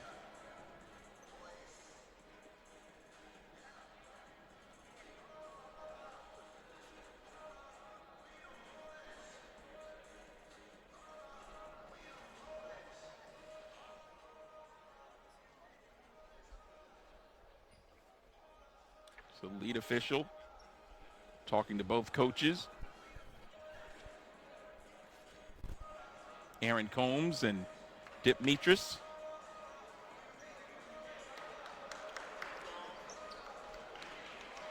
And he's sending a couple of guys to the showers.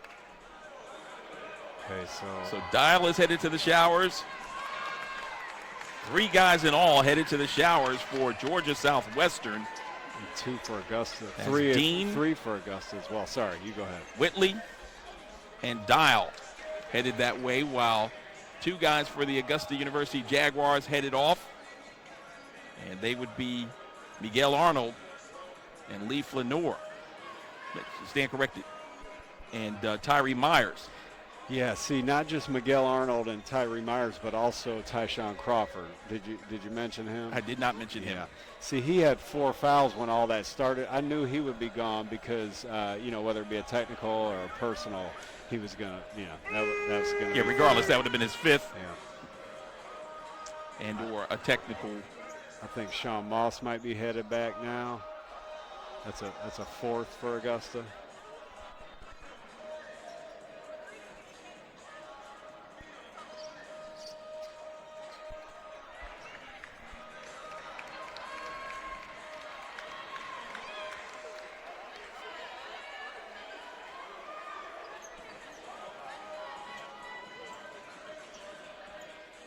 Another interesting side note from the game played on senior day when these 2 teams met the last time. Georgia Southwest only had 4 reserves on the bench. So had that been the case tonight, they'd be down to just 1 player on the sideline. As it is, they've got 2.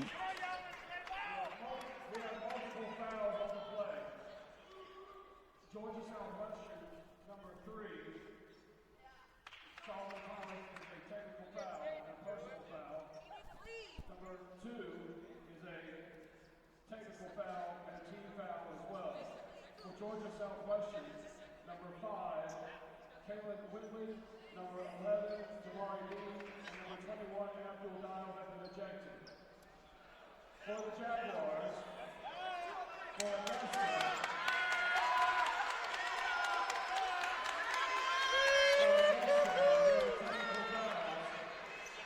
technical fouls on Augusta's number 11, Darren Lucas White, that's also a team foul.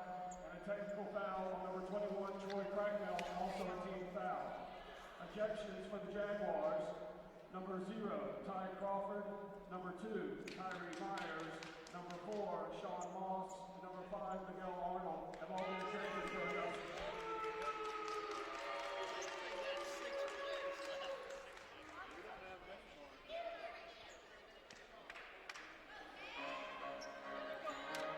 So the PA announcer,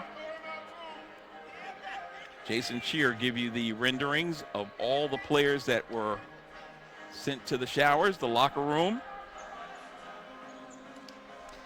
for the final 10 minutes and 38 seconds of regulation plus in the overtime periods.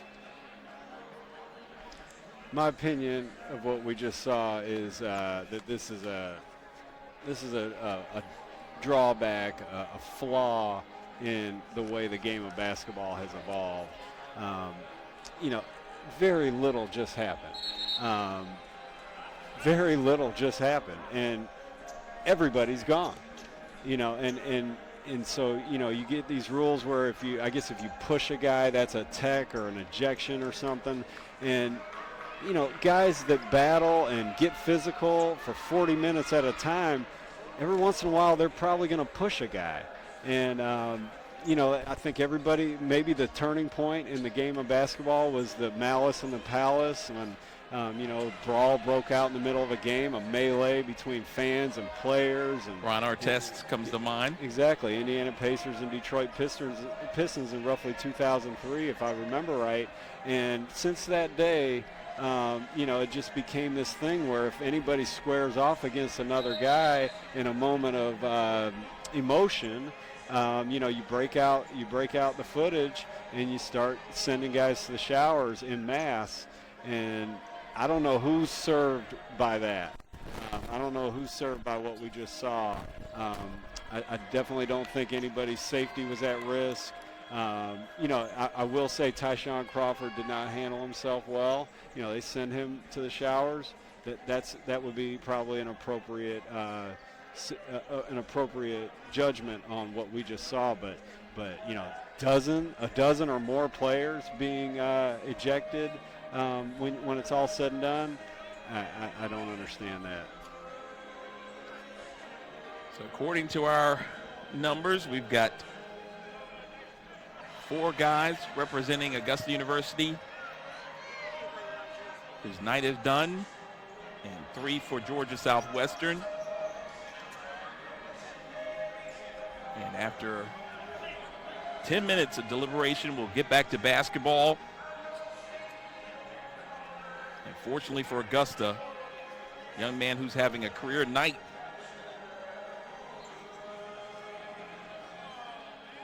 is going to be still on the floor, and that's Troy Cracknell. Cracknell, who earlier this season in the opener had a season-high 16 points and 4 rebounds in an 88-82 loss to Mount Olive. He had 14 points in the most recent contest against Payne College. He's got 18 in this one.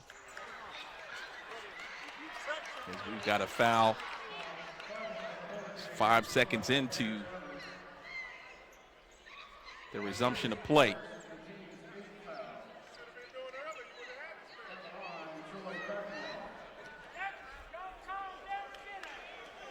Cracknell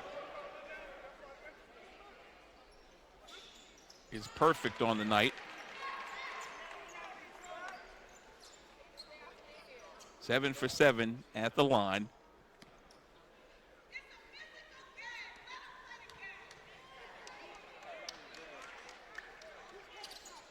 Give him 20. Somebody feels my pain in the crowd. They said it's a physical game. Let them play the game. Drew a chuckle from one of the officials. Dribble drive by Cameron. Has 5 points in the second half as Augusta comes back the other way. 2 misses in close. Cracknell and also Barloom before him. I was going to compliment Robert Barloon, and I still will, on the hands and the catch on that play. He's unable to finish. He caught it well, unable to finish.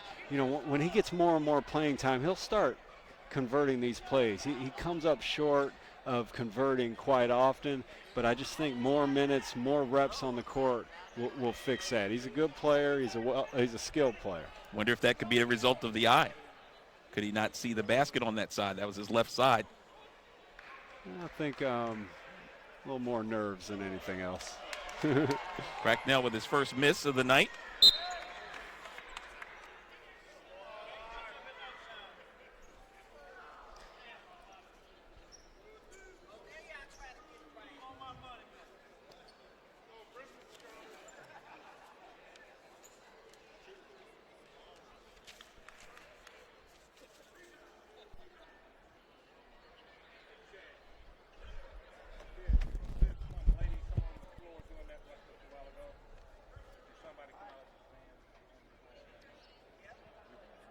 We're having a little bit of a discussion on the part of the score. And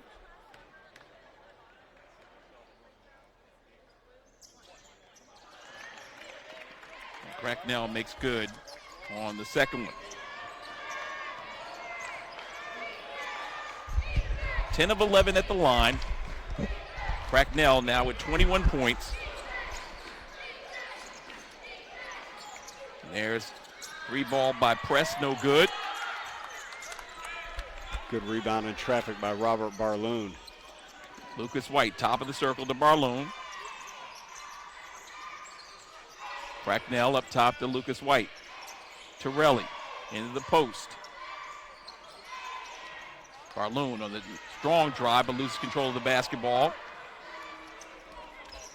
Taken away by Cameron.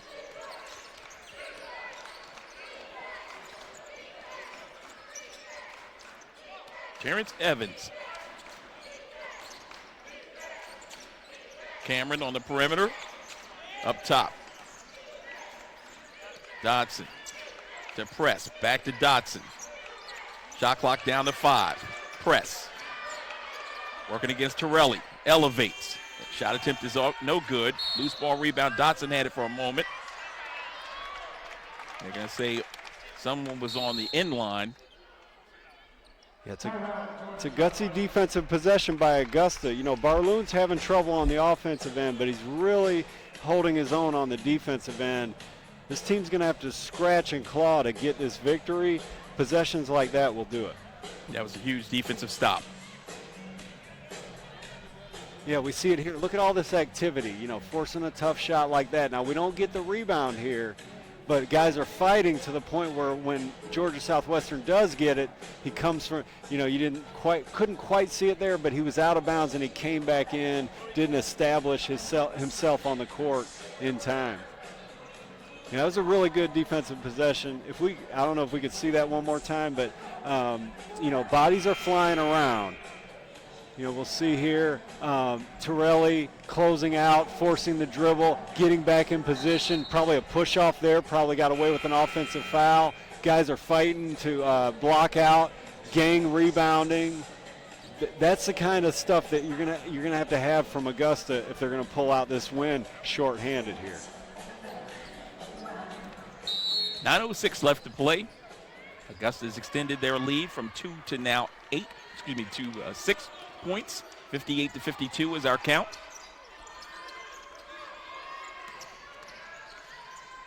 Montero finds Cracknell for an open 3. You know, one of the best things about the situation right now is with both teams being shorthanded, both Troy Cracknell and Rafael Montero only have 2 fouls apiece. So that's a key piece of data here as we enter the final 10 minutes of this game. Dial. Outside shot put up no good. Loose ball rebound.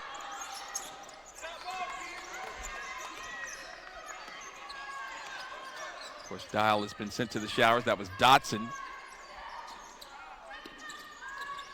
Barloon.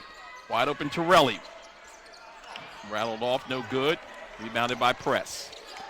Loose ball. Scooped up there by Gibbs. Press. Outside finds Evans. To Gibbs. He'll back it out. Works against Montero. Ball fake. Outside. It's Dotson. He's strong on the 3-point attempt. Lucas White into the front court. To Cracknell. Down low to Montero. Yes.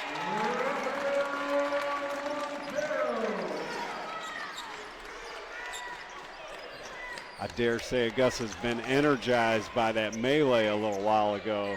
Really playing inspired defense and getting timely buckets from their leaders. Beautiful drive to the hole by Evans. A young man out of Eagles Landing High School, the sophomore. As we get a chance to watch Augusta on offense again. Yeah, it's just just a great shot by a guy who's having a great game, Troy Cracknell. And here I think we're going to see Rafael Montero establish post position, get a feed from Troy Cracknell. catch the defense gambling, and he knows what to do with it from there. I think you got to like about Augusta is share and share alike. First it was Cracknell, the recipient off the pass from Montero, and then he returns the favor, Cracknell does, to Rafa. Yeah, you never see Augusta, I might say, devolve into a one-on-one game. You never see a guy dribble the ball 10, 15 times and then shoot a contested jump shot. So they're going to take great shots, and they're going to try to defend. But right now it's just get a win any way you can get it.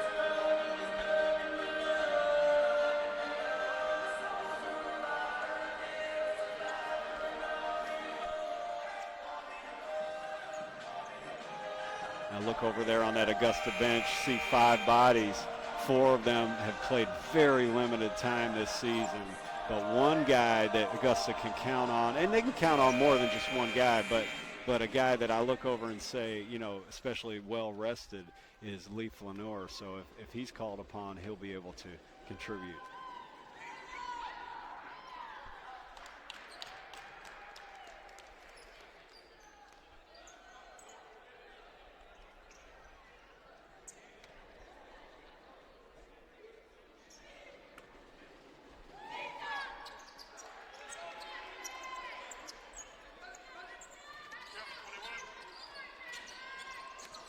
Evans is now in the scoring column. He's got 2.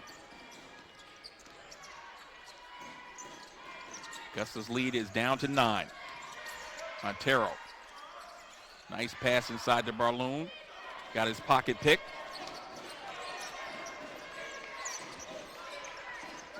Cameron. To Gibbs.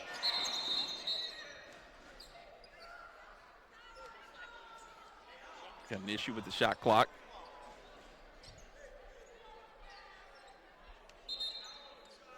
Substitute for the Jaguars, number 3, Lee Flaneur. Also in number 30, Gabe Muller.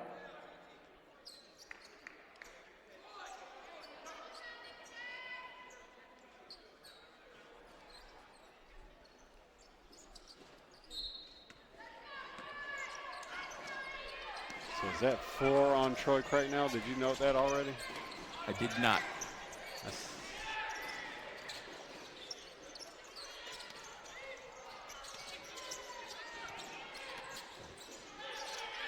There's a steal. Torelli ahead of the field. He's fouled from behind by Press. Foul on Southwestern from 24, Josh Press. His 3rd, the team's 10th foul. And Anthony really could have used this going down for his confidence. He's been out a couple games, hadn't gotten a lot of playing time this year. He'll be needed down the stretch here. He's a freshman. Coach Demetris is really high on his ability to put the ball in the basket. I think we'll be seeing that more and more as the season goes along.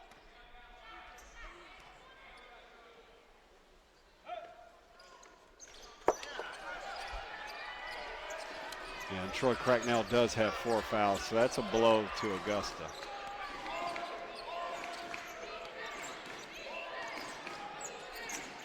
That's Torelli's first trip to the line this season. 0 for 2.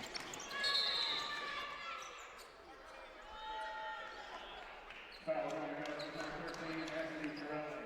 His 2nd foul. So right now you have Troy Cracknell with 4, Darren Lucas White with 4, and that's why you see both of those guys on the bench. And Augusta's playing with 2 freshmen and 3 freshmen, and Gabriel Moeller, Anthony Torelli, and Lee Flaneur, sophomore Robert Barloon, and senior Rafael Montero.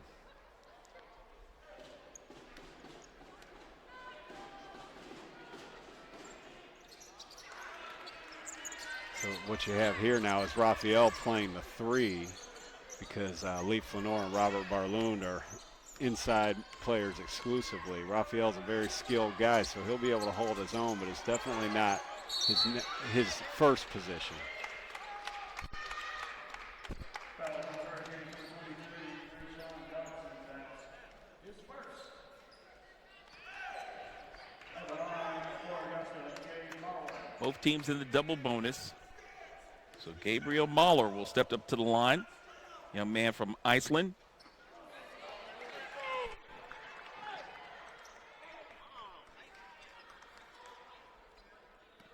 The mettle of Augusta's freshmen is certainly being tested right now.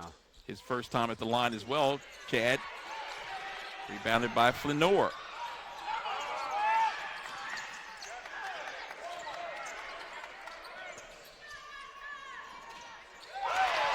What a big shot. Sorry.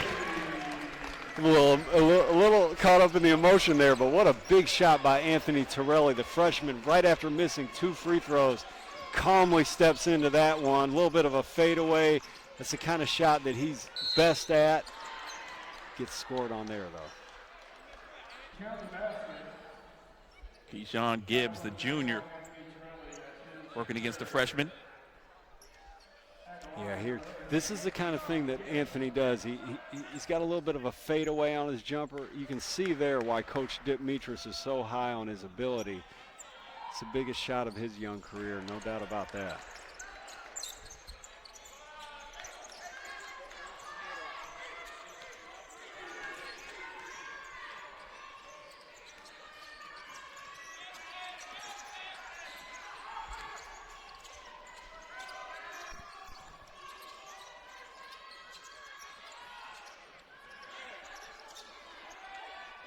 There's a break.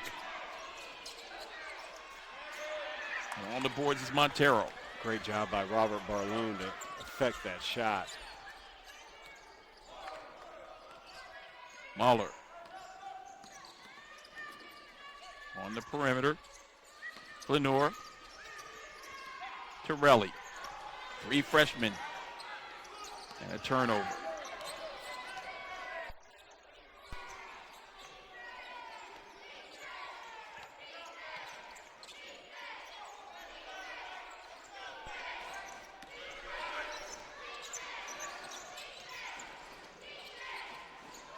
Beautiful move there by Gibbs. So Gibbs had not scored a field goal until that one. Cuts the lead to 4. And a timeout on the floor.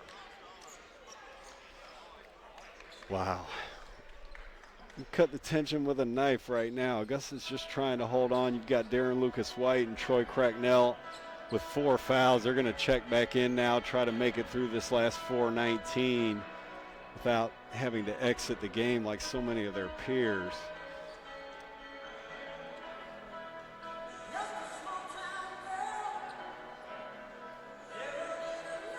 Yeah, I just got a text from a very knowledgeable observer of basketball, and he mentioned the dynamic where those ejections might also carry suspensions.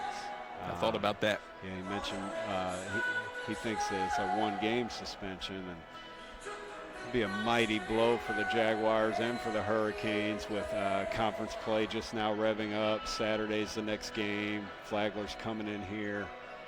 This group we have out on the floor right now might be the group that is asked to carry things for Augusta on Saturday as well. Yeah, big games against Flagler coming up, the doubleheader. We'll have it for you beginning at about 1:25 with the pregame coverage of the women's affair, and then following that one will be the second game of our twin bill. And when you start to consider that, multiple, not just ejections tonight, but suspensions for the next game, you just go back to, the difference between the spirit of a rule and the letter of the law. And the letter of the law here just, in my opinion, just stampeded all over the spirit of what it's trying to affect in the game. Montero on a beautiful move. Rebounded by Flanor. So Flanor with the big field goal, 6'7" freshman out of Miami, South Miami High School. He's in the scoring column. And the lead is back up to 6.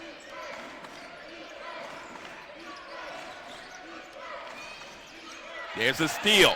Lucas White to the rack. And he gets fouled hard.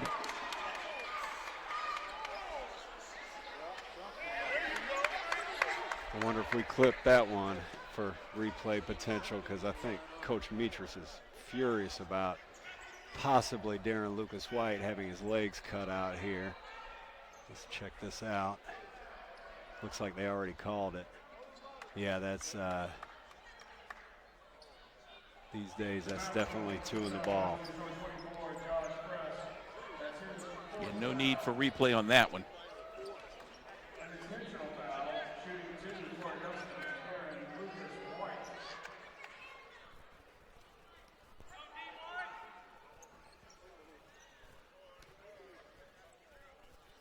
First time at the line tonight.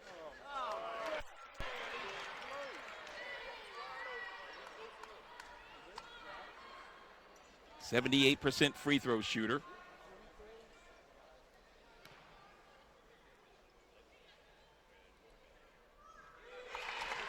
You know, right now what we're into is just a real true test of mental toughness. You know, we're into our 3rd hour here. Emotions just running wild. Guys are, you know, playing with 4 fouls. You know, a guy like Darren Lucas White makes 1 out of 2 there. Now he's got the ball here, dependent on to create. Pump down low to Miguel.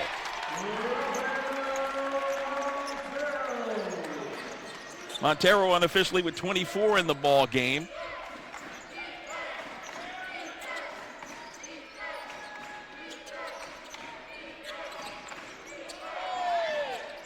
Had a season-high 26 in the victory, actually the loss to Catawba, 94-82.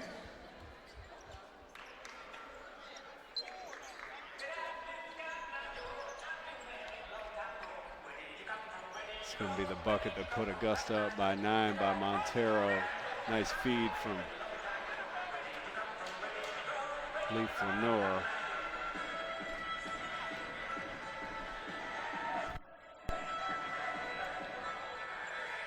Yeah, on that play, I know Augusta wanted a charge. Darren Lucas White did a good job stepping in front. Instead, you get 3 the other way from Georgia Southwestern. It's a battle of wills here. 3 minutes. In any game, 3 minutes takes a lifetime these days. Tonight, it might take a couple lifetimes. This game has taken a couple lifetimes. You know, whoever wins this thing is going to They're going to enjoy the day off before getting back into conference play on Saturday. Both teams will be back in action. For Georgia Southwest, they'll stay up this way and take on USC Aiken. Matchup on Saturday at the Convocation Center. Mahler crosses the timeline. Hands of Lucas White.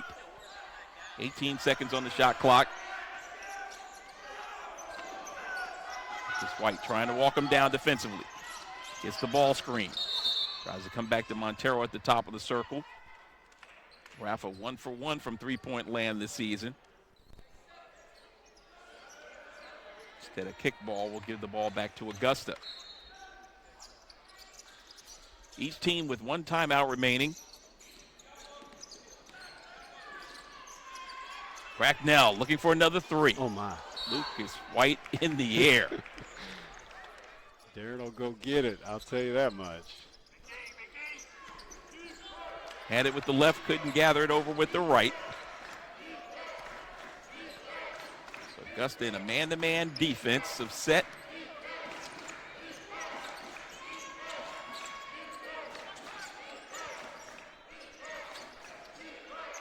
Moss. Make that press with the shot attempt, no good. Loose ball rebound.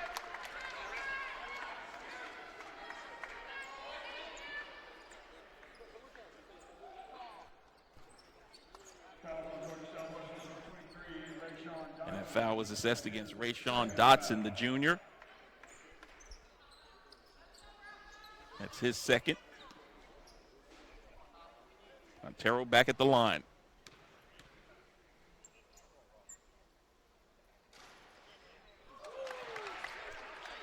He was 6 for 6 in the first half from the charity stripe. Has only missed 1 thus far tonight. 3 of 4. 25 points in the ball game, Chad. Yeah, Augusta would be in dire straits without Raphael tonight. Just shy of his season high. Driving the lane was Gibbs.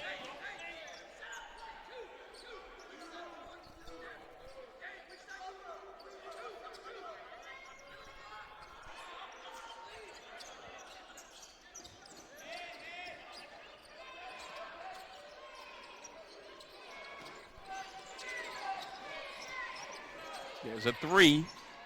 No good. And rebounded by Augusta. Great use of the 2-3 zone on that inbounds play by Demetris, switching it up. Rafa turning, twisting, shot in the air, front iron no good.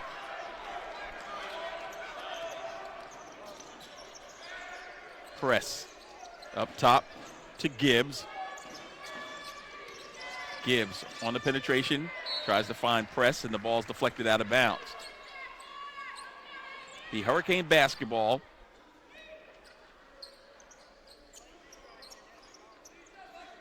Right in front of their diminished bench. Tons of empty seats, only one player available to them down the stretch. Good pump fake. Outside three in the air. And rebounded by Montero. He gets it across the timeline to Mahler. Mahler harassed, no whistle. There's a reach in and a foul committed against Lucas White.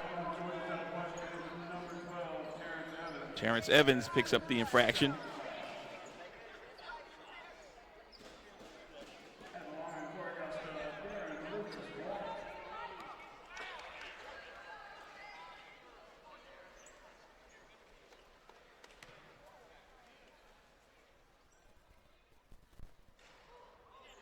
Lucas White, who averages 9 points a game.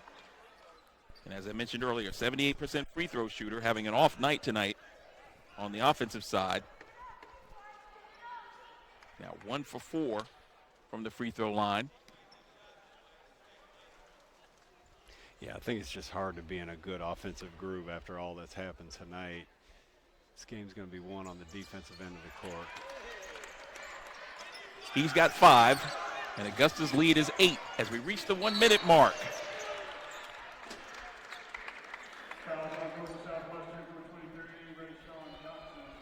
Rayshawn Dodson picking up a foul.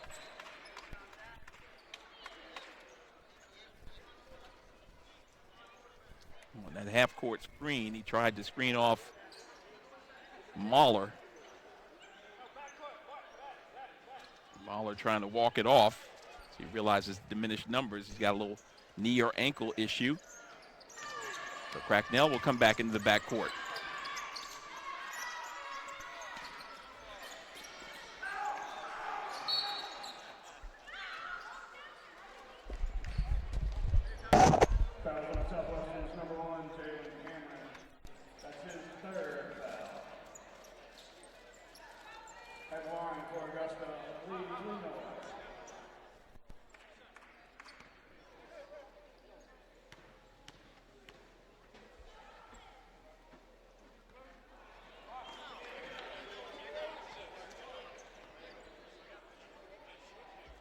First time at the line tonight for Flaneur, averaging 5 points a game, along with 5 rebounds.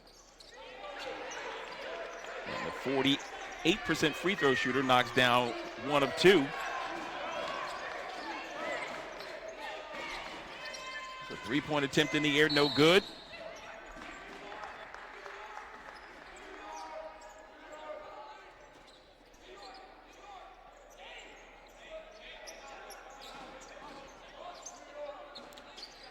Flaneur now with 3. 41 seconds remaining. And a 9-point edge. Mahler lost the ball out of bounds, but not without help from the Hurricanes.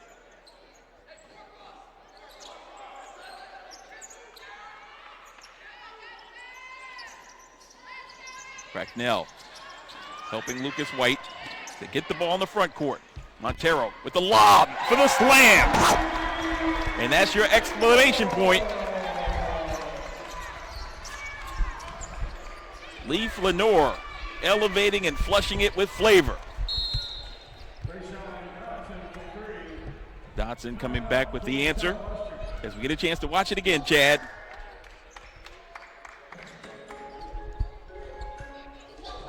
Rafael Montero saw his man on the right, and the South Miami High School product rises and flushes it home.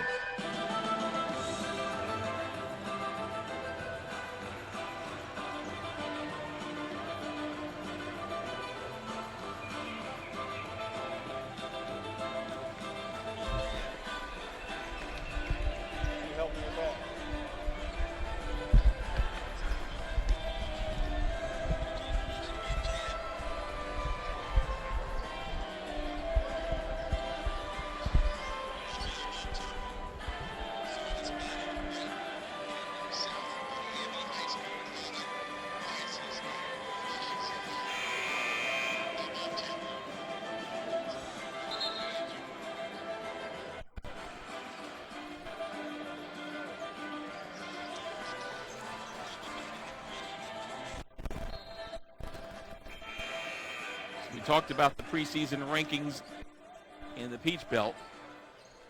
Georgia Southwestern picked to finish last in the 12th position, and if this is any indication what the 12th place team is like in this conference, it should be an interesting season. Yeah, same story last year when these guys came to town. You know, they came in with the worst record in the league and all but beat us. You know, I'm looking in the chat section. We've got a great group of people following us. You know, earlier I talked about suspensions maybe happening, and that was Kevin Feigl from Channel 12. And, you know, somebody said, did Kev text you, Chad? And Kevin said, yes, I did. So it's great to have people following. Good it really conversations, is. yes. You know, a lot of people are in there talking. There's a lot of people watching. I'm sure, like, you know, maybe Peach Belt teams have finished playing, and the coaches and followers of those teams maybe caught wind that there's a game that's still going on maybe for a couple more hours, and so they tune in. So it's good to have people checking it out, and you know, it's definitely been an eventful night. Lucas White, 4 made free throws here in the second half. He's got 7. We reached the final 10 seconds on the clock. Driving layup attempt, and delayed call as Jalen Cameron will go to the line to shoot 2.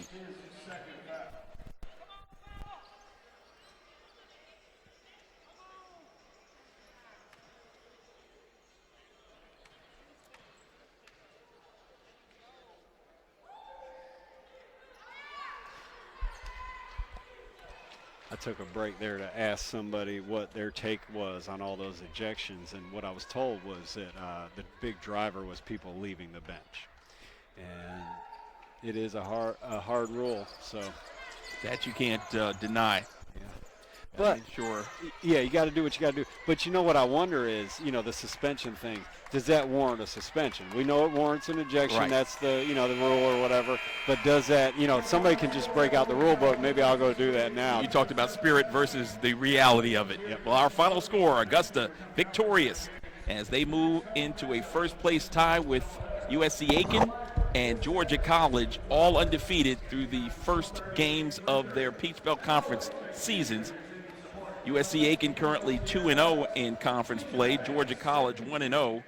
And now Augusta University joins the ranks of the undefeated in conference play with a 1-0 mark thanks to a 77-68 victory. Congratulations goes out to Dip Mitras, who is now the winningest coach in Augusta University history. With this win, he now has 344 victories in his 16 seasons on the bench as he moves past Coach Marvin Vanover with 343. See the final moments of this one, and the clincher, which was Leaf Lenore flying through the air for 2. What a finish and what a ball game. Normally we'd have an opportunity to talk with the head coach, but I think he's headed back into the locker room. We're going to let him step aside, and we will get you ready for our next contest, which comes up in just a couple of days. As a matter of fact, they won't even have 48 hours, a full 48 hours of rest, because we're back on the air at 1:30 and 3:30 with broadcast of Augusta University basketball as they take on Flagler University. Flagler on the men's side, 4-4 is their record through their non-conference schedule, like Augusta, having played 8 non-conference games. Georgia Southwestern tonight goes to 0-1 in conference play, 5-2 overall. Augusta improves to 6-3, 3-2 at home, and 1-0 in Peach Belt Conference play. Unofficially tonight, Rafael Montero led the way with 25 points. Troy Cracknell with a season-high 24. On the other side for Georgia Southwestern, balanced scoring for them, and it was Jamari Dean who was ejected in the ball game in the second half. He finished up with 15 points.